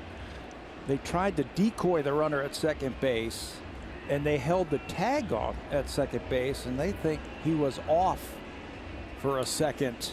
Yeah, and I have said this before, and I'll say it again. I don't agree with this part of this rule at all. Not at all. The ball is there. He beats it clearly, and then you can see his momentum may have taken him off the base, and he might be called out because of that. You could see his right foot came off the base, and because he reached for it with his hand, that's a tip-off that he felt like he lost contact. But for me, that's not why the rule is in there. No, the rule is in there for home runs, foul balls, catches in the outfield, not this. I mean, his momentum aggressively takes him to second base. Yeah, and I just think they got to adjust it. If the ball beats the runner and he tags him out, fine. But the ball clearly is late. McKinney is safe, but then because of his momentum and the hard base, he comes off the base and loses contact for a while. And they call him out. Wow. Yep. I don't like it. That's a bad rule. You know, it shouldn't be part of that rule. No, I don't think so. If the umpire calls it when it happens and sees it, okay. But he called him safe. And this is not in the spirit of the rule right here. I mean, not at all. Aggressively going into the base. He beats the throw by 3 feet.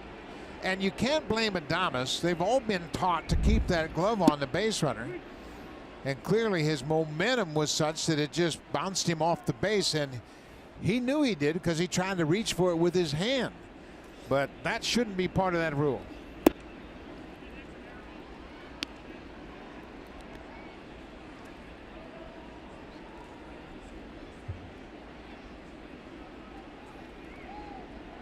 Gurriel has grounded out twice to the third baseman.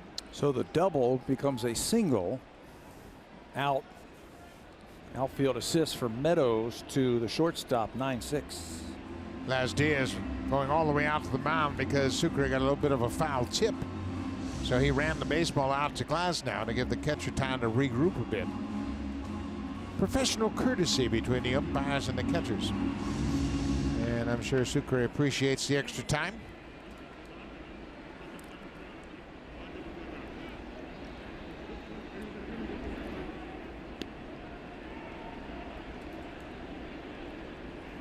One ball, 2 strikes. There's that good curveball. He didn't swing. You talked about the curveball. We used to call the curveball Uncle Charlie. Frank Howard used to call a good curveball like Glasnow's Lord Charles. Lord Charles. He's in the stretch. There's nobody on. High fly ball into shallow center field. Wendell going out. Malik Smith calls him off and makes the catch. Center fielder with the catch, 2 away. Uncle Charlie, Lord Charles. That's awesome. Haven't heard that in a while. But Glasnow thought there was going to be a runner at second base, and he was out, so there's nobody on. But he stayed in the stretch against Gurriel.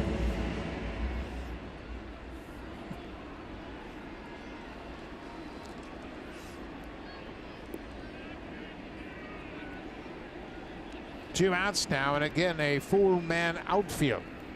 Wendell again in right center, Smith in left center, Pham and Meadows on the corners.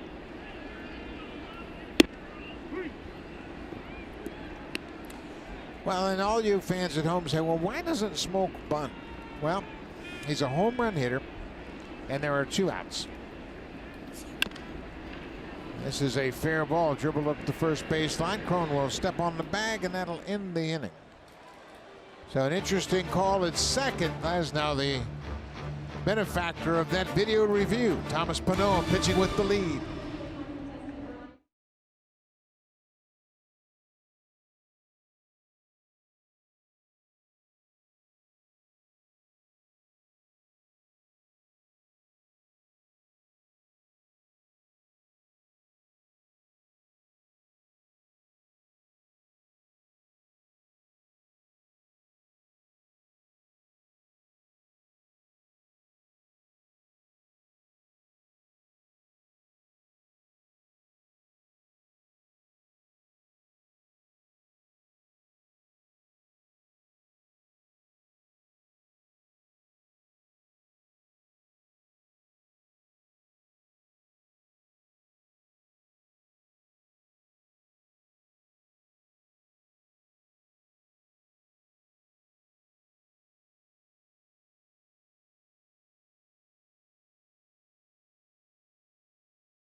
Game of this Rays Bluejay series tomorrow, and right after that game you'll see more baseball. It'll be the Padres in LA to take on the Dodgers. It all starts at 4 Eastern time on Sportsnet.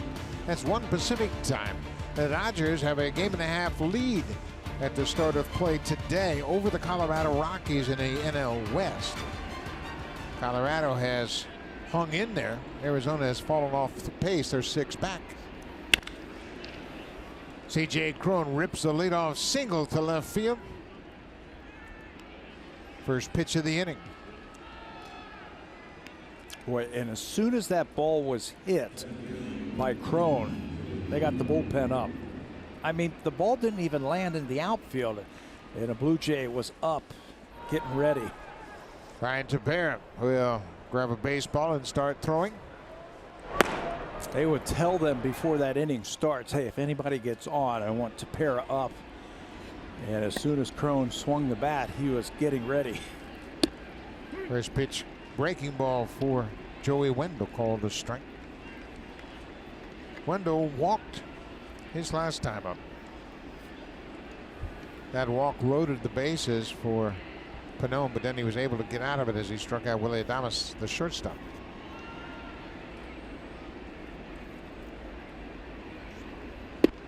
Another breaking ball. Ball on a strike.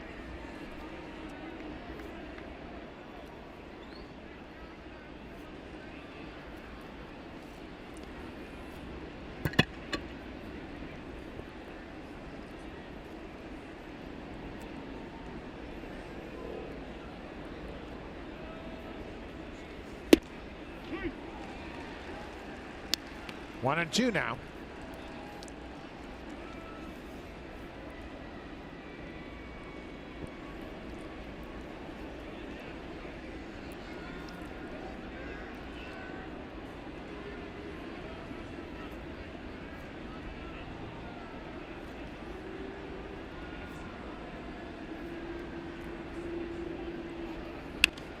Popped up.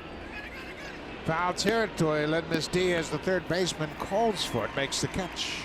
Meadows retired.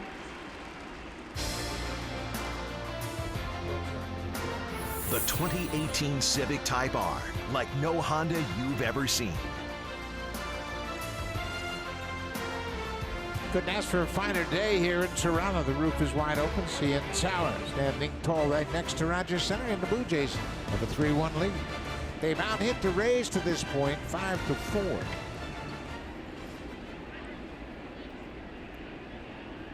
William Thomas is 1 for 2. This could be 2. Urania, Gurriel, smoke. It is a double play. 4-6-3 on the double play. And the Rays are done in the top of the 6th. The Blue Jays with a 3-1 lead. Thomas Ponine back in the groove.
Princess Auto Elite 10. That's September 27th to 30th on Sportsnet. Thank you very much, Rash. You can see fans are bundled up. It's a little cool here this afternoon. 15 degrees at the start of play. A little fall in the air, doesn't it? Yes, it's Feels beautiful. Like playoff baseball weather and the start of basketball and hockey. That's what it feels like to me. Yep, for sure. Randall Grichuk will lead off the bottom of the 6th for the Blue Jays. It'll be Grichuk, Tellez, and Aledmus Diaz. Breaking ball. Bounced in the dirt. Grichuk has struck out twice so far in this game. You'd like to see him connect on one of these heaters. Yeah, both of those strikeouts on curveballs. And if he can get himself into a fastball count, and Tyler Glass now feeds him a fastball, good things could happen.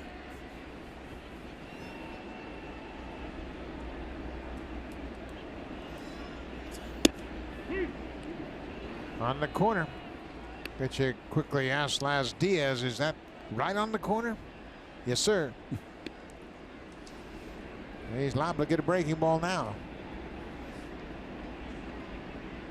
Gonna get the curveball. Strikes out for a 3rd time. Drive of the game brought to you by the 2018 Honda Odyssey with available Honda Vac. It always bats cleanup. Well, last time Rowdy Tellez came to the plate, he got this 3-1 pitch, and he knew exactly what to do with it. Loads up on that back foot and unloads this ball over the wall in right field for a home run. Get the Blue Jays A 2-1 lead. His father, Greg Tellez, enjoyed that an awful lot. And it is a record-breaking extra base hit with that home run. Rowdy Tellez has set a Bluejay's record for the most extra base hits, 11 in his first 16 Major League games. He and Adam Lynn were neck and neck for a while, but now Tellez, with his third home run this afternoon, has set a new mark. Most extra base hits in the first 16 Major League games. How about that respect? 2-0, and he threw him a curveball. He wasn't going to give him another fastball. Now, would you give him the green light? I'd give him the green light. 3-0. Absolutely, I'd give him the green light. I don't care that he's a rookie. 96. Now it's 3-1.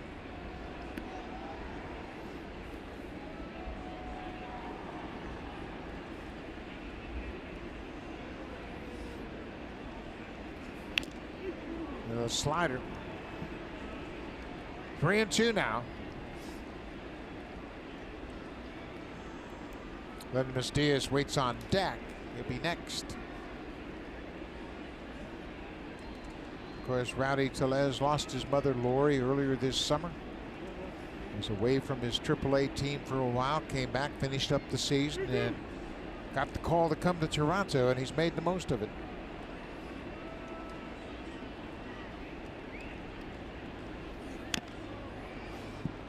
You know what, in talking to him, he has a pretty good idea that when he gets in a fastball count, he's not necessarily going to get all fastballs now. They're starting to show him some respect early in his career. He was talking on the pregame show about the pitchers here at the Major League level are good, really good.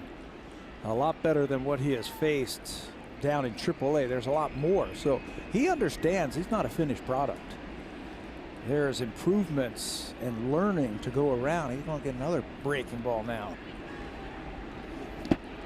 Chases that breaking ball in the dirt, then strikes out. Sucre throws to first to complete the strikeout. First time Tellez has been retired this afternoon. Another strikeout for Glasnow. The biggest jump, I think, in the minor leagues is from the minor leagues to the major leagues. And talking to some of the young players today, I was asking them about that. And to a man, they said, look, there are some good pitchers in the minor leagues, but there are some great pitchers in the major leagues, and every one of them are good. There's no freebies up here. Yeah. You might see a top prospect once a week in the minors. You see major league pitchers every at bat here. Yeah, you'll face let's say you play a 4-game series down in AAA, you might get 2 guys who belong in the big leagues. There's a hanging breaking ball ripped in the corner in left. Diaz is headed for second. Pham will play it back in and concede the stand-up double to Diaz. Early in the game, it looked like Tyler Glasnow's curveball had some snap to it. Now it's just rolling up there, and I think the Blue Jays are making the adjustment. They're making him get the ball up, and there's not a lot of snap to his breaking ball. Here's the curveball. It just hangs over the middle of the plate for a lead miss. Homered against him the last time he faced him here in this ballpark. Now he's got another extra base hit to left field. Diaz has set a career high with 18 home runs. He is also closing in on a career high for doubles. That's his 25th double. He hit 28 doubles in 2016 while playing for the Cardinals. He told me earlier, he said, I was always a very fast starter and had to kind of battle to keep my average up. This year he got off to a terrible start, and it's been a grind for him to get his average up to where it's at now at 261. Very respectable. Well, like Randall Grichuk, he had to change leagues and learn a whole new league and new pitchers, and there was the adjustment period for him also. Adam Kolarek has been active in this series. If he gets in this game, it'll be 3 straight.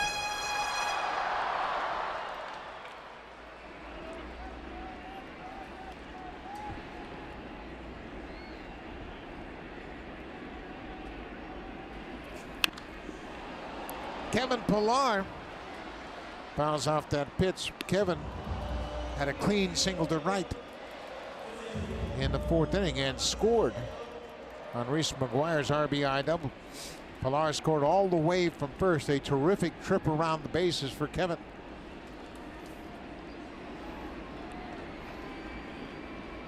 He's got a chance to drive in a run. Goes after that high fastball. And Diaz, the runner out at second base, knows with 2 outs he's off on the pitch. As soon as he hits it, they're going to try and score him on any kind of base hit to left field. You saw Teoscar talking to DeMarlo. I'm sure if they make a pitching change, he's going to hit.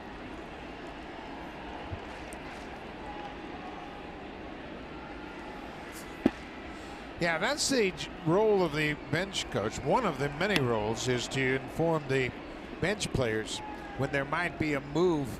As he noticed the left-hander warming up down in the bullpen, he'll go down there and say, hey, Teoscar, heads up now. Get yourself loose. You might get a chance to pinch hit here.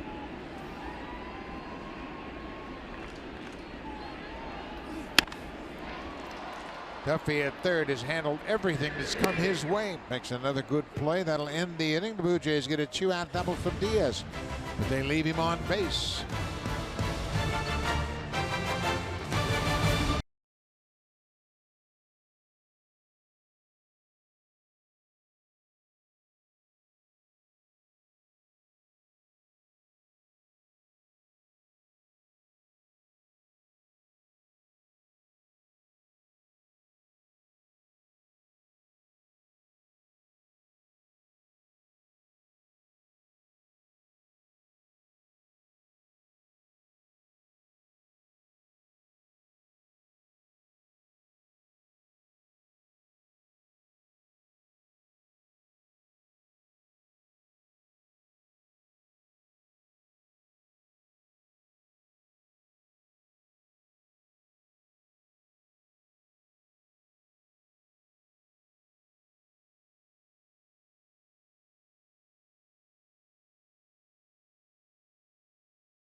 Telecast is presented by authority of Rogers Blue Jays Baseball Partnership and may not be reproduced or retransmitted in any form, and the accounts and descriptions of this game may not be disseminated without the express written consent of Rogers Blue Jays Baseball Partnership. Rowdy Tellez with another home run, his 3rd big league home run with his dad here at Rogers Center. Greg Tellez celebrating as his son goes deep for a 3rd time. Thomas Ponine, another good outing for the lefty. 6 innings, 4 hits, 1 run. He's got a 3-1 lead. And he's got the bullpen up working behind him now. He's facing the left-hander. He's approaching 100 pitches. This might be his last batter. He's ahead of Austin Meadows. Meadows is 0 for 2 so far.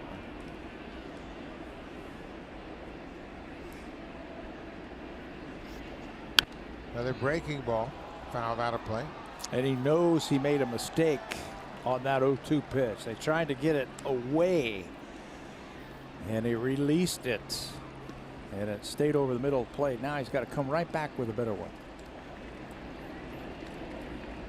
They want the fastball upstairs, and he didn't chase it. Had to get out of the way. You know, we talk about these young pitchers. We've seen Sean Reed Foley, Ryan Barunki, Thomas Ponine from time to time sitting on the bench and talking about pitching. Curveball hit in the air. Pilar's got a bead on it. The center fielder gets there and makes the catch. 1 away.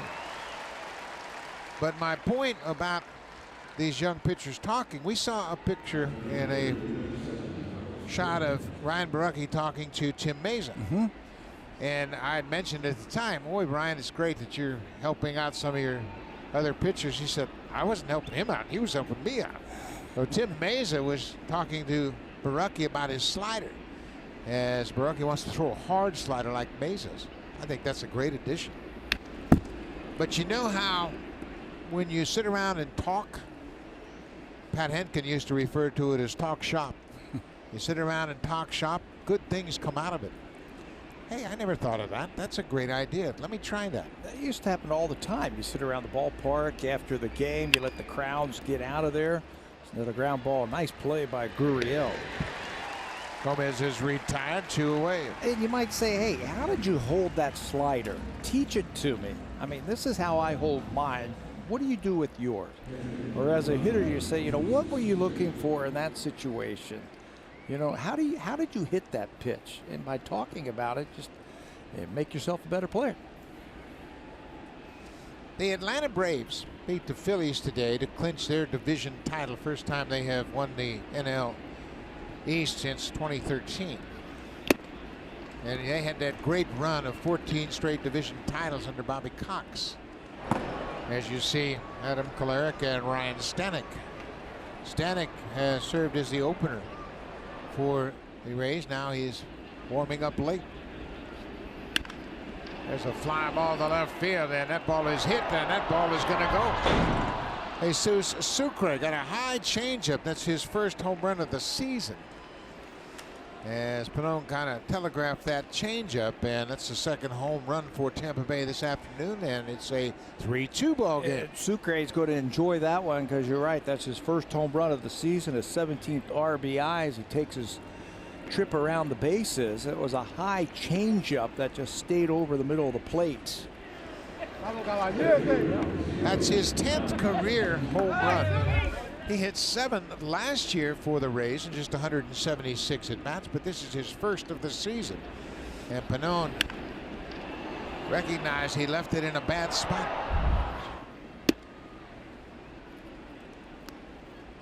Another 2-out home run. That was the situation in the third when Tommy Pham hit a home run. Sucre hits a 2-out homer here in the 7th.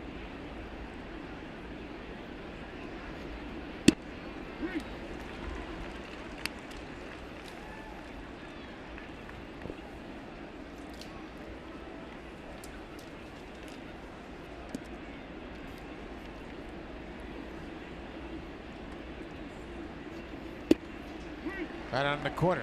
There you go. That's where you got to live right there. He flew out to left field last time up on a fastball away. Ponine has now surrendered 7 home runs in his young career. After that one in the dirt, 2-2 now. All of them in his last 4 starts. Gave up 2 at Baltimore against the Orioles. Gave up 2 more to Cleveland right here at Rogers Center. And gave up a home run while pitching in New York last time out. 2 more here this afternoon. 2-2 pitch. He laid off that breaking ball. We mentioned Ponine doesn't throw changeups to lefties, and he might consider it. He's had a couple of tough lefties in this lineup. He has handled Wyndham Meadows okay. That bouncing ball, Ureña's got to come after it quickly and can't make the play. Tried to flip it with his glove. Malik Smith was going to make it bang bang at first. Smith has a running start when he swings and makes contact out of that left-handed hitter's batting box, and he was sprinting up the line, and that's going to be it for Thomas Ponine. Bang, bang. Ureña gets up there, and his only way is to try and shovel it. Even if he did that, I don't think he was going to get him. Nope, I think that was going to be a hit all the way. But Thomas Ponine will turn the baseball over. He has allowed 2 runs on 6 hits. He's pitched out of some tough situations this afternoon. Mom and Dad have enjoyed it. So have the fans here at Rogers Center.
this winter, both to keep himself healthy and to examine his mechanics going into next year.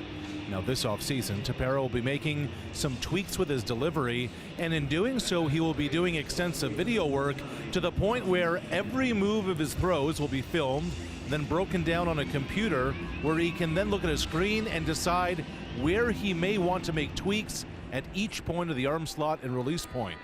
And after that DL stint in June and July, Tepera also plans on throwing less during the season next year. That, he hopes, will help him avoid dead arm and keep the arm livelier. Buck? Well, there's always room for improvement no matter how good your career's gone. So Tommy Pham will face Brian Tepera with Mallex Smith at first. He's a threat to run. He's got 35 stolen bases this season. And he is tagged out by smoke. He's going to try and go here early in the count to try and give Tommy Pham a chance to drive him in. And if you're the hitter, can't be afraid to hit with one strike.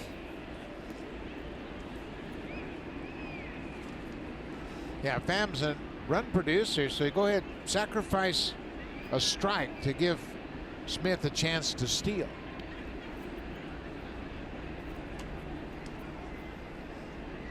Reese Mcguire has caught 2 of 7 base runners, just over 28%. Got back pretty easy there. We'll see if he takes another step now over at first base. That time he got back easily. The major league average for catchers caught stealing is 28.1%. There he goes. Got a good jump. McGuire's throw is short of the mark. Lorraine, you can't handle it.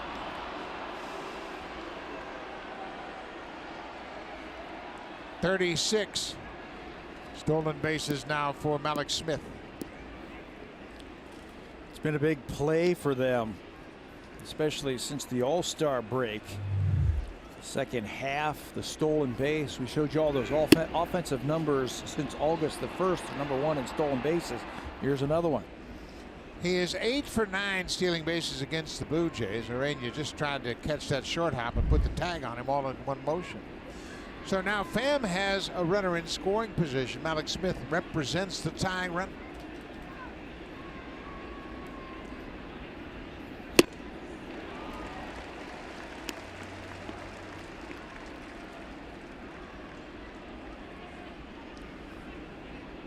Thomas Ponine gave up a 2-out home run in this inning to Jesus Sucre, the #9 hitter. And then the infield hit for Mallex Smith, and now a stolen base. There's a good hard cutter. Yeah, late. It's late. It looks like a fastball and then cuts right on the corner. He has never faced Tommy Pham.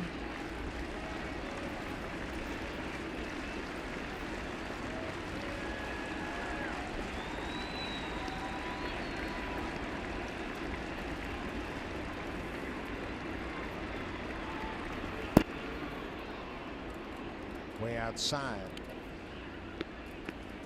Tepera's had his problems with inherited base runners. He's allowed 15 of 31 to come in to score.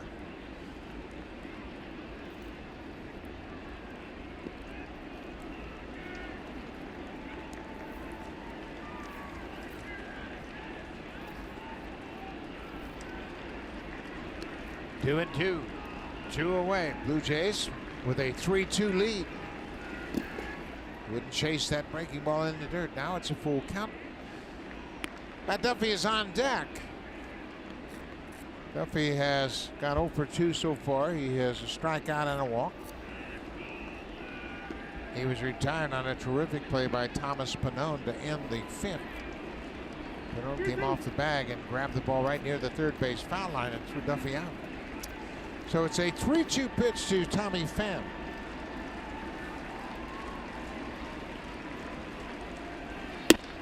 He walks.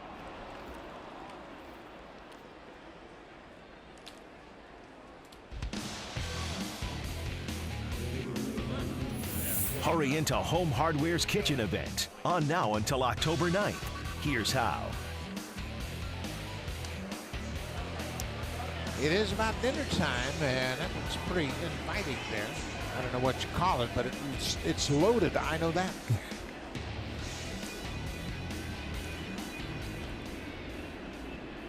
Matt Duffy, the third baseman. We mentioned he's 0 for 2 with a walk. 2 outs, 2 on. 3-2 Blue Jays.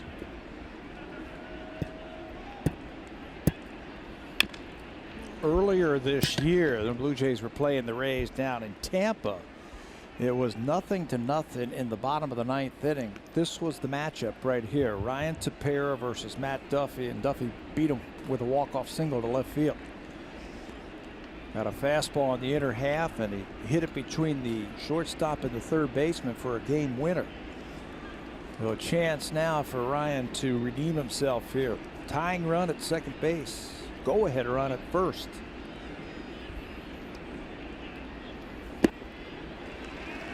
He's ahead 0-2.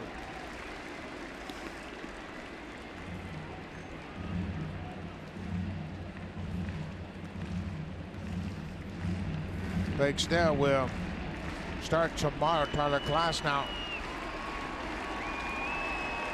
looks like he's out of the game. 0-2. Tepera trying to close out the Rays here in the top of the 7th.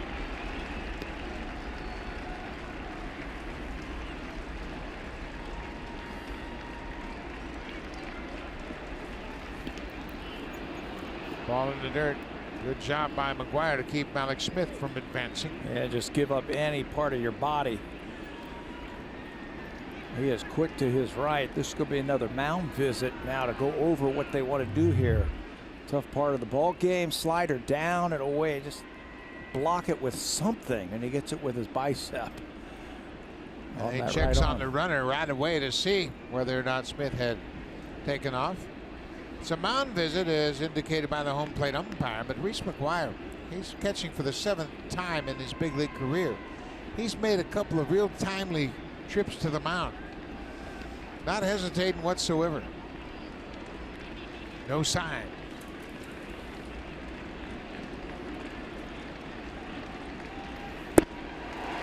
Got him on a breaking ball. Duffy strikes out. Tepera gets out of it. The Rays leave 2 on. Thomas Ponine still the pitcher of record with a 3-2 lead. Adam Kolarek will come into the ball game.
He goes 6 innings, gives up 6 hits, 3 earned runs, a couple of walks, and 6 strikeouts. So Glasnow is out of the game. He is on the hook for the loss as the Rays trail 3-2. Bottom of the 7th inning, the Blue Jays have a 3-2 lead. Much better outing for Glasnow than the last time he was here. Last time out, he gave up 2 infield hits. That was it. So he's out of the game. He's on the hook for the loss as he leaves losing 3-2. Adam Kolarek, 3 games in this series, 3 times that he has come in. They are forcing the hand of John Gibbons with Reese Mcguire scheduled to hit. They bring in the left-hander and he goes to his bench. Danny Jansen will bat for the catcher, Reese Mcguire. Jansen had a 3-run home run in that dramatic 9th inning on Thursday night. Kolarek, a side-arming lefty. His fastball will touch 90 miles an hour.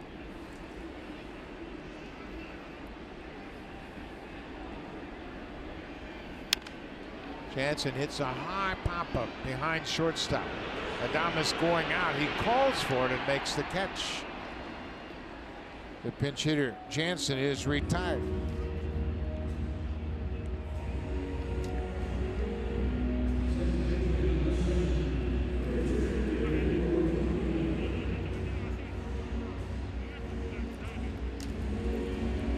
Russell Martin continues to be the professor, talking to these young catchers, and he's been very helpful.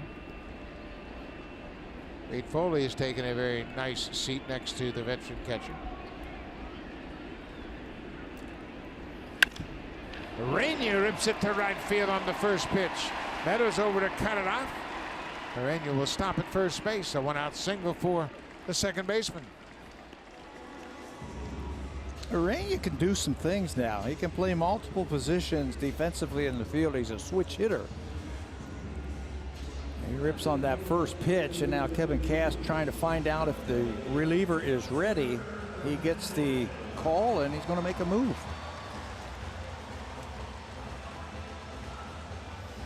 So Ryan Stanek will come out of the bullpen.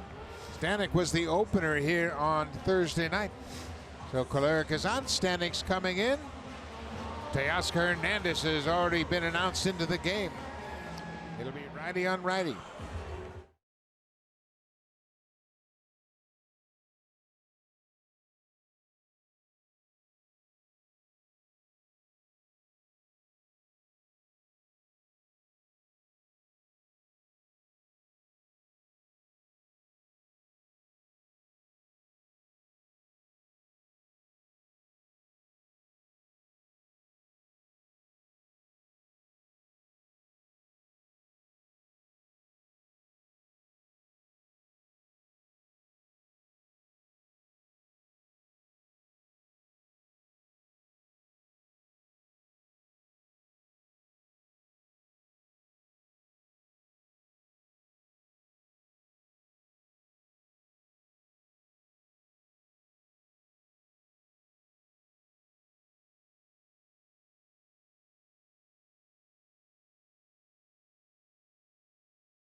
Inside the TD zone, a guest from one of TD's community partners.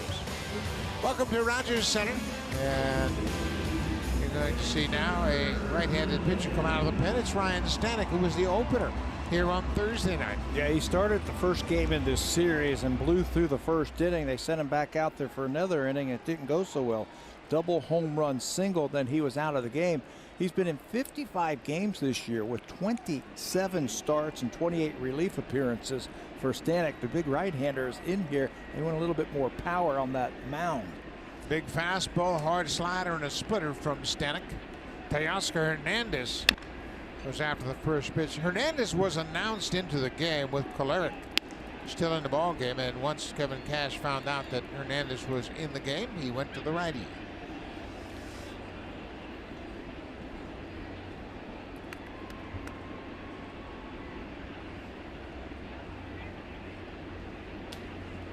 Third pitcher for Tampa Bay this afternoon.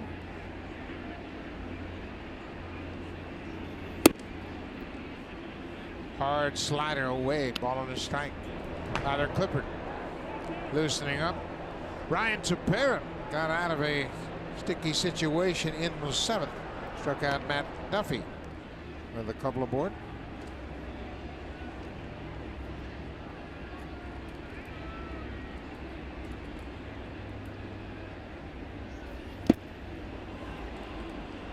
Another hard breaking ball. He throws a splitter that'll be in the upper 80s, low 90s. And you can see him gripping that baseball in that split grip before he sets it in his glove. You can see why he is nasty. He was a former first-round draft pick of the Rays in 2013 out of Arkansas. Hard fastball that has reached triple digits. That splitter that he can use as a strikeout weapon. Or he can just heat you up like he did right there. 98 with the fastball, and Hernandez strikes out. Stanek averages 98.3 with the heater, and he just throws it right past Hernandez, that four-seam fastball. Yeah, if you're thinking about the splitter or any other off-speed pitch, you can rear back and just throw it by you if you need to. That splitter he just picked up last year.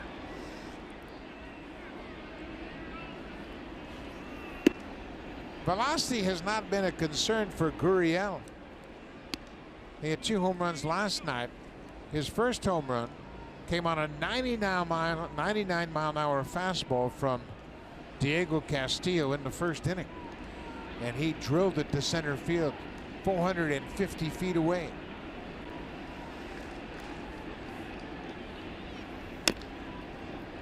Goes after that slider. Both his slider and his splitter, they average about 89 miles an hour. That used to be a good fastball. Now it's 10 miles an hour difference. That's the beauty of what he throws. Hard splitter, hard slider, harder fastball. Pick one out early in the count. Fastball upstairs for ball 2. We have seen Stanek, you mentioned 27 appearances as the opener, maybe 27 starts, but I think this is where he's going to end up. At the back end of the bullpen. Yeah, just give me that one inning instead of the first inning. It might be the last.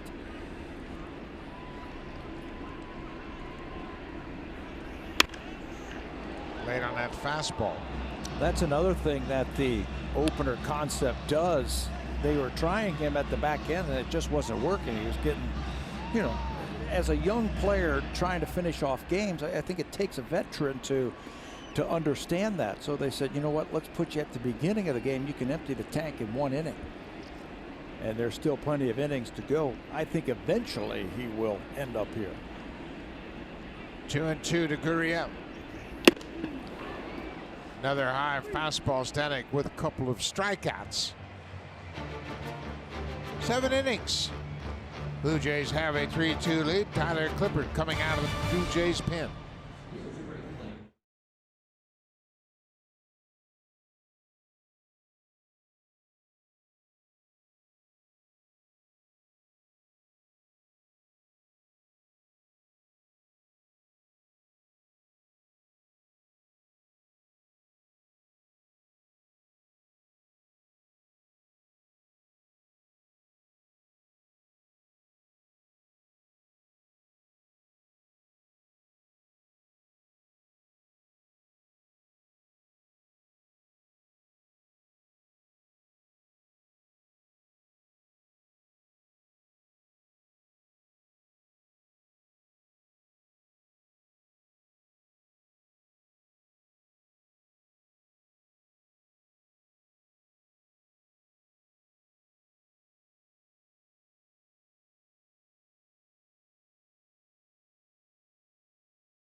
Thomas. Ponine goes 6 2/3. Ryan Tepera finished up the 7th. Ponine in line for the win. He's gathered 6 hits over those 6 2/3. 2 earned runs, both on home runs, solo home runs. He's now surrendered 7 home runs so far this season, and now he'll turn things over to the veteran Tyler Clippard. Yeah, I like how they tried to get him through that 7th inning. It just wasn't to be. It's up to the bullpen now. Tepera did his job in 1/3 of an inning. Tyler Clippard for the 71st time this year. 4 wins out of the pen, an ERA sub-4.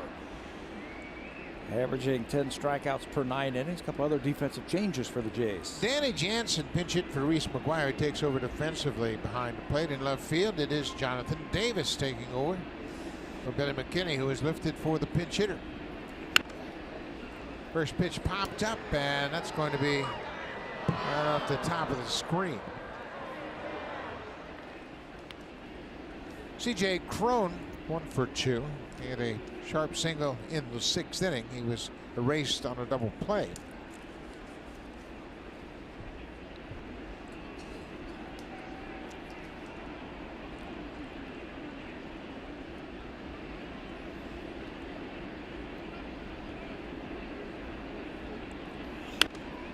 Clippard gets that fastball in on his hands, and in the second half of the season he's done that very effectively. He's used it a little bit more. I think he was falling into patterns of throwing a lot of off-speed pitches.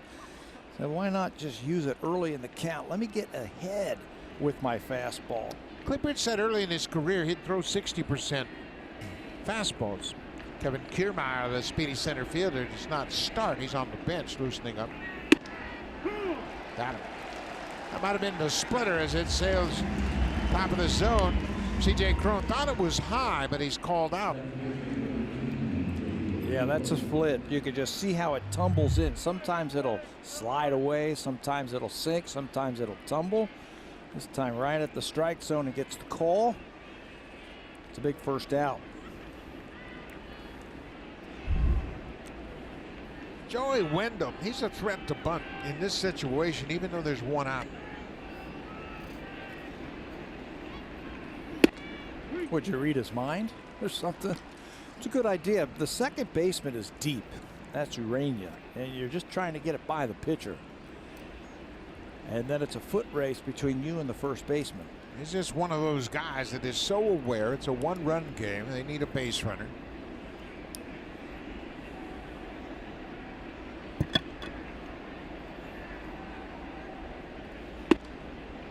Another split missed upstairs. I think the reason why Wyndham was thinking about a bunt is Tyler Clippard doesn't have that blazing fastball, a real wicked breaking ball. And you know what? Sometimes a changeup or a splitter is a pretty good pitch to bunt. Yes. You can take it with you and drag it up the first base line. Yeah, he wasn't going to take it to third base. He was going to bring it up to first base, but now he's thinking double. High fly ball to right field. Grichuk over near the foul line, gets there and makes the catch. Windows retired. And Grichuk has had a great year defensively, whether he's playing in right or in center. Takes good routes. Understands where he is on the field. Now he can make the play, and he made that one look easy. They're a little bit deeper now with the tying run at the plate in a 1-run ball game, so you got to give ground, and you can't let any ball over your head for extra bases. There's the outfield a little bit deeper. Willie Adames, he has a hit this afternoon. Now he's got 2. Goes after that first pitch and rips it into right field. They've got some good young hitters on this team. Good looking hitters. Adames. Here comes another one strolling up to the plate. We mentioned last night the Rays scored 11 runs. It was the 13th time in franchise history that they had scored 11 runs without benefit of a home run. They've hit 2 home runs today. That's the 2 runs they have scored. 2 solo home runs. Here's Austin Meadows.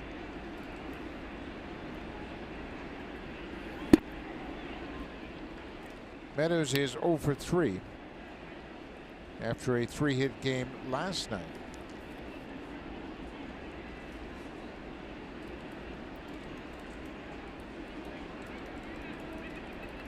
Top of the 8th inning, the Bluejays lead at 3-2.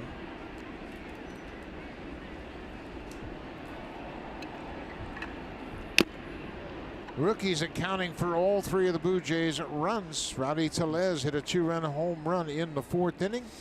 And Reese Mcguire had a 2-out RBI double.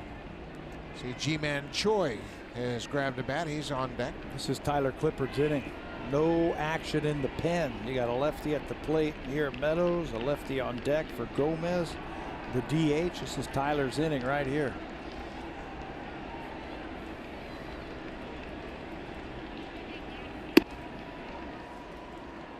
Two balls and a strike.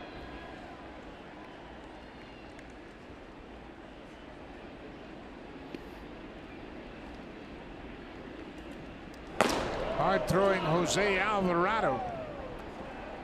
Loosening up.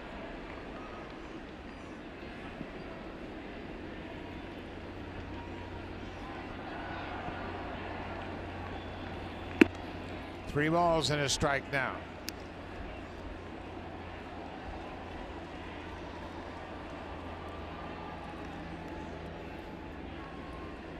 Adames doesn't have great speed, and I don't know if I would send him here, but you want to possibly score on an extra base hit.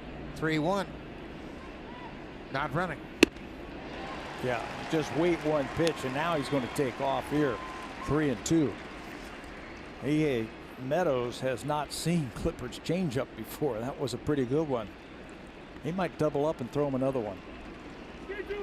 He will do that to veteran hitters, and he's anxious to do it to rookies. 3-2, 2 outs. Smoke playing behind the runner at first.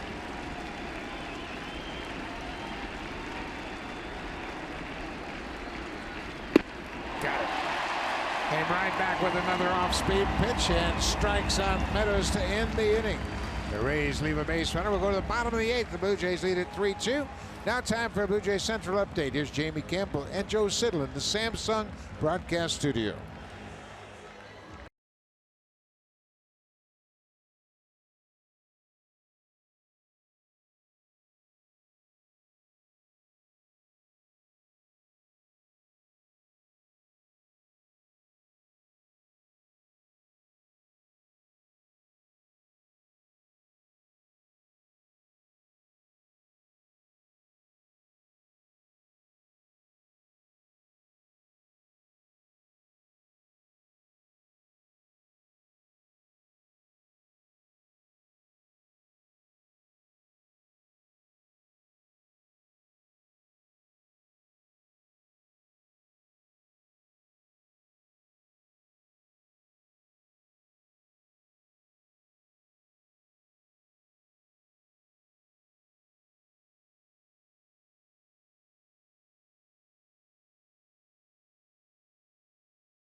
Days on Sportsnet.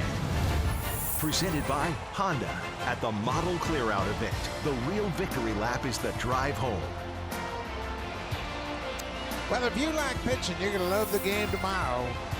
Brian Borucki will go to the mound looking for his 5th win of the season against Blake Snell, who has 20 wins and just 5 losses. A terrific battle of lefties. Snell's just 25, Borucki's 24. That'll be the final game of this series. Jose Alvarado and his 98-mile-an-hour fastball come out of the bullpen here. Pitch the bottom of the 8th. Yeah, you get Ryan Stanek out of there and you say, whew, okay, we got that guy. Well, here's another one right here. It's just he throws left-handed. Alvarado fastball, been known to touch triple digits also. Curveball and a changeup for the big right-hander. He's just 23 years old. He's turned 23 in May, signed out of Venezuela in 2012. They've got some powerful arms down in that bullpen, and here's another one. He's had 74 strikeouts this year in just 61 in the third inning. His fastball averages 97.3. That's an average fastball. And there's a fastball inside to Smoke. Justin Smoke will bat right-handed. You see how they play a little more legitimate as a right-handed hitter. They only have 3 outfielders in this alignment. I guess they don't think he's got enough power from the right side.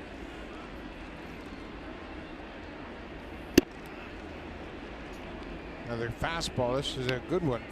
1-1 now.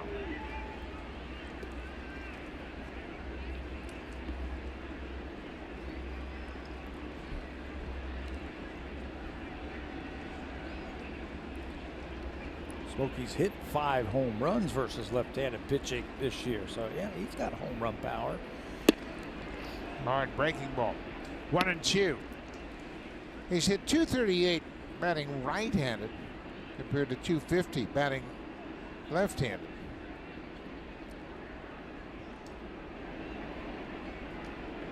Looks like they want another breaking ball. Smoke strikes out. That hard slider in the dirt. 1 away. Got to gear up for that heater. And he's got a pretty decent breaking ball. Curveball, slider, and changeup. He gets on top of that one and really pulls it down. Strikeout number 75 on the season. Tampa Bay pitchers with 9 strikeouts this afternoon.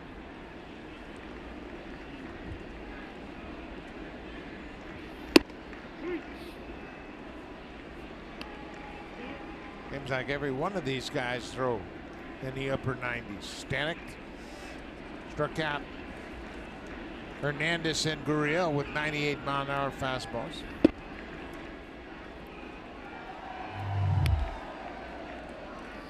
Hard breaking ball, and Smokey's like, whoa. That's a great reaction from a big league hitter. Grichuk shoots it into right field. This could be extra bases. He's headed around first, and he'll get to second as Meadows digs it out. A stand-up double for Grichuk. That's his 30th double of the season. He's in the hit column after striking out 3 times this afternoon. There's a lot of hits over there. Got a guy throwing that hard. Just time it up. They got the defense bunching him up the middle, and Randall goes down and gets that one. There is a lot of hits over there, and he's going to turn this ball into extra bases. He knows he can make second base as soon as he hits it. He was thinking about 3.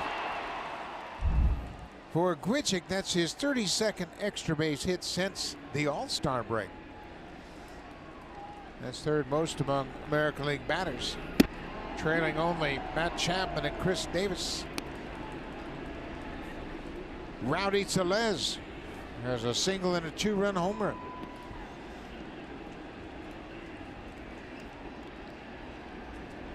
This is a good test for Tellez. This is a great test for a young left-handed hitter. And he rips it down the right field line. That's going to score Grichuk. Tellez is headed for second. Here's the throw from Meadows. Not in time. Another extra base hit for Rowdy Tellez. Dad's going to have to buy a house here in Toronto. Every time he shows up, his son rakes. That's his 3rd hit of the afternoon. He's got a single, a double, and a home run. How about him staying on this breaking ball? Front shoulder in, it stays in. And he rips that ball off the wall down the right field line.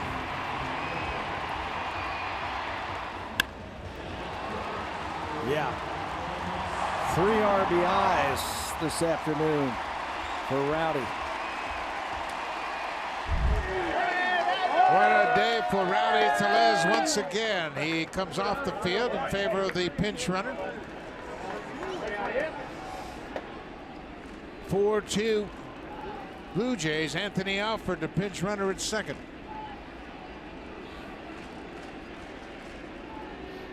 Tellez has driven in 3 of the 4 Blue Jays runs.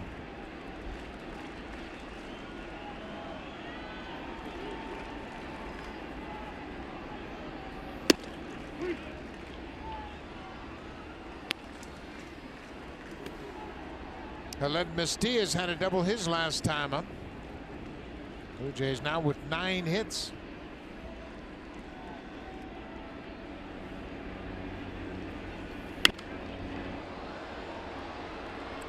Prior to that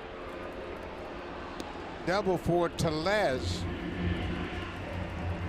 he had been 1 for 11 against left-handers, and he hit a tough left-hander. Oh, we had that reaction from Smokey saying, wow.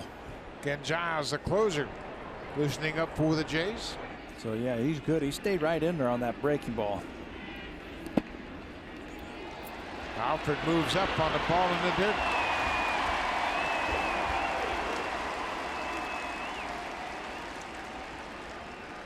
Anthony Alfred, a terrific athlete, college football player, reads this breaking ball in the dirt and breaks quickly for third. And it doesn't go very far from Sucre, but watch the reaction. I mean, he was just moving right into that secondary lead, and he makes it easily. Now the infield has to come in.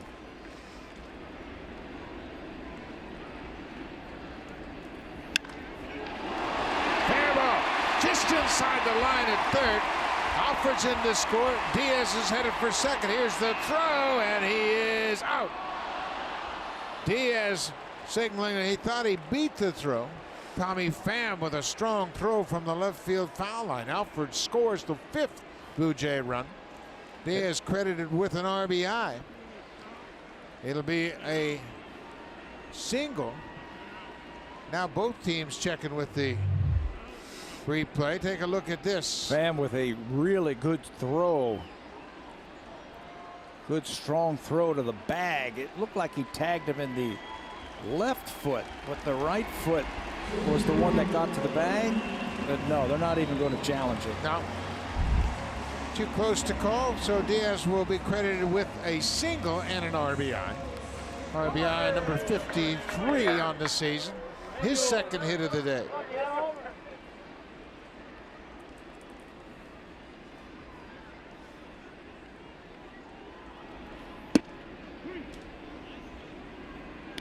The Blue Jays have handled the velocity of Alvarado here in this inning. There are some hitters on this team, the harder they throw it, the better they like it. I think Aledmus Diaz is one of those guys. Kevin Pillar, big chopper towards short. Adames throws in time. That'll end the inning.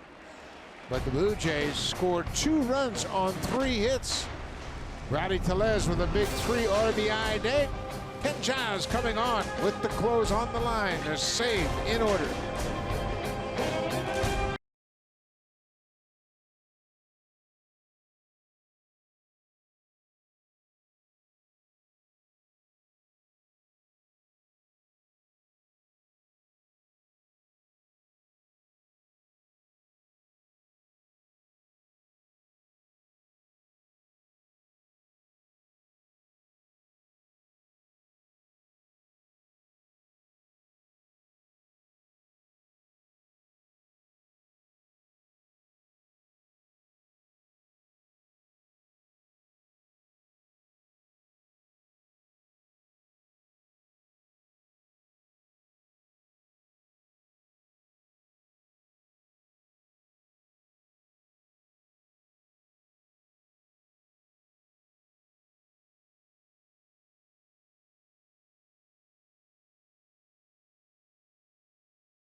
In save situations, and from Giles' standpoint, to get there, it's about mentality and patience. He said, I can't get myself riled up and I can't get too far ahead of myself out there.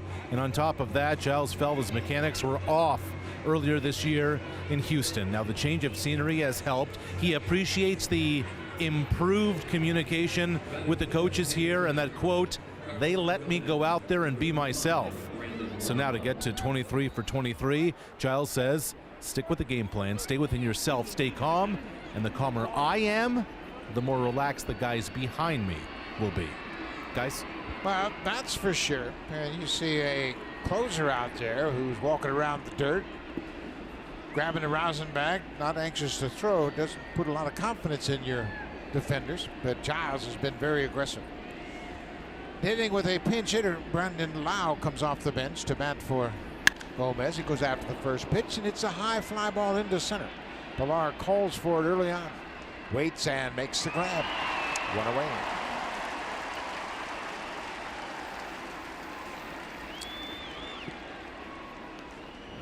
Giles, the third reliever to work for the Blue Jays. Ryan Tepera had a strikeout and a walk. Worked 1/3 of an inning. Tyler Clippard gave up a 2-out single, but had a couple of strikeouts in his clean inning.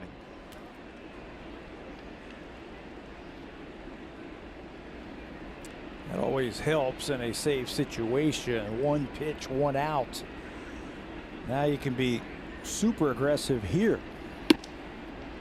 I think that's the biggest difference I have seen watching Giles since he's come to the Blue Jays and watching him with the Astros. He's had fastball command. And when he can throw that fastball in the upper 90s and couple it with that wicked breaking ball, that's when he's most effective. This is Ji-Man Choi hitting for the catcher. Looks to be a little bit more under control with that fastball, and he credits John Gibbons a lot, saying, hey, you know what, you were born to be a closer. You're the guy. And he says that really helped him when he came over here. Told him, he said, I'm not going to let you down. And he hasn't. He had his issues in Houston, obviously. And the manager, A.J. Hinch, kind of butted heads, and it's a good move for Giles.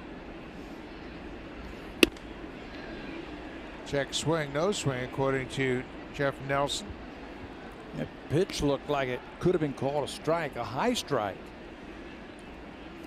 Choi laid off of it. You got a 3-run lead. He's just attacking him right now.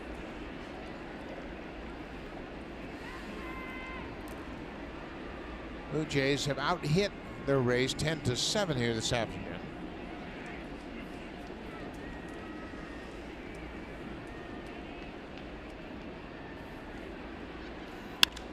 Fastball popped up over near the seats. Long run for Diaz. It'll be 2 rows back out of play. Diaz had a long run. He was playing up the middle on Choi. Yeah, they're not shifting because Giles throws 97, 98 miles an hour, but they are bunching the middle of the field. Gurriel is played up the middle of the shortstop, and Diaz is way off the line.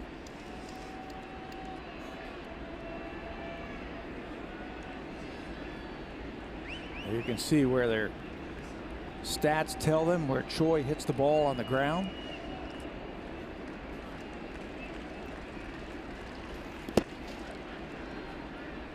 That hard slider bounced in front of home plate. It's a full count now to Ji-Man Choi. Kendrys Morales, Russ Martin, a couple of veterans. Their playing time has been reduced since the September call-ups have joined the team. But Russell Martin, he is still engaged. We saw him on Thursday night leading the celebration out to home plate. That 7-run 9th inning. That was awesome, wasn't it? Ball 4. Choi lays off that fastball. A 1-out walk. So that'll turn the lineup over once again. Malik Smith, the leadoff man, he has 2 hits this afternoon, 2 for 4.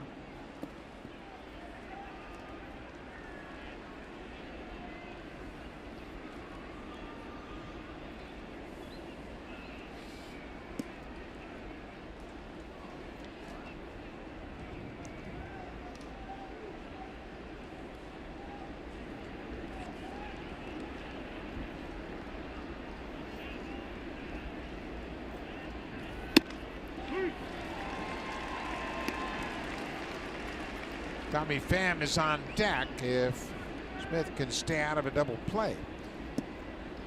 Pham represents the tying run.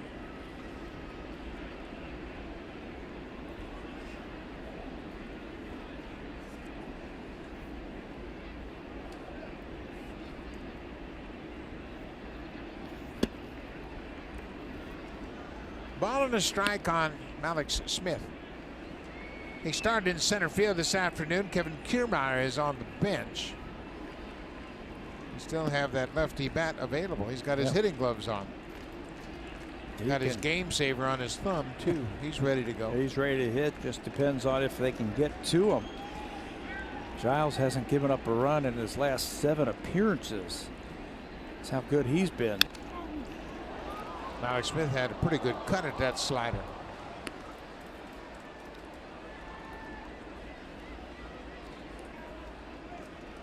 Smith has just one at bat against Ken Giles. He's 0 for 1.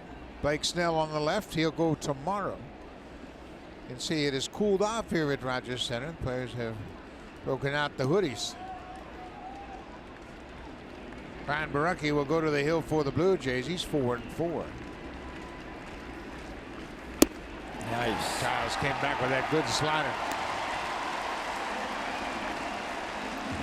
That's a hard slider. The last run he gave up was in a non-save situation back on August the 29th. Since then, he hasn't given up a run, and he's an out away from doing the same thing and picking up another save.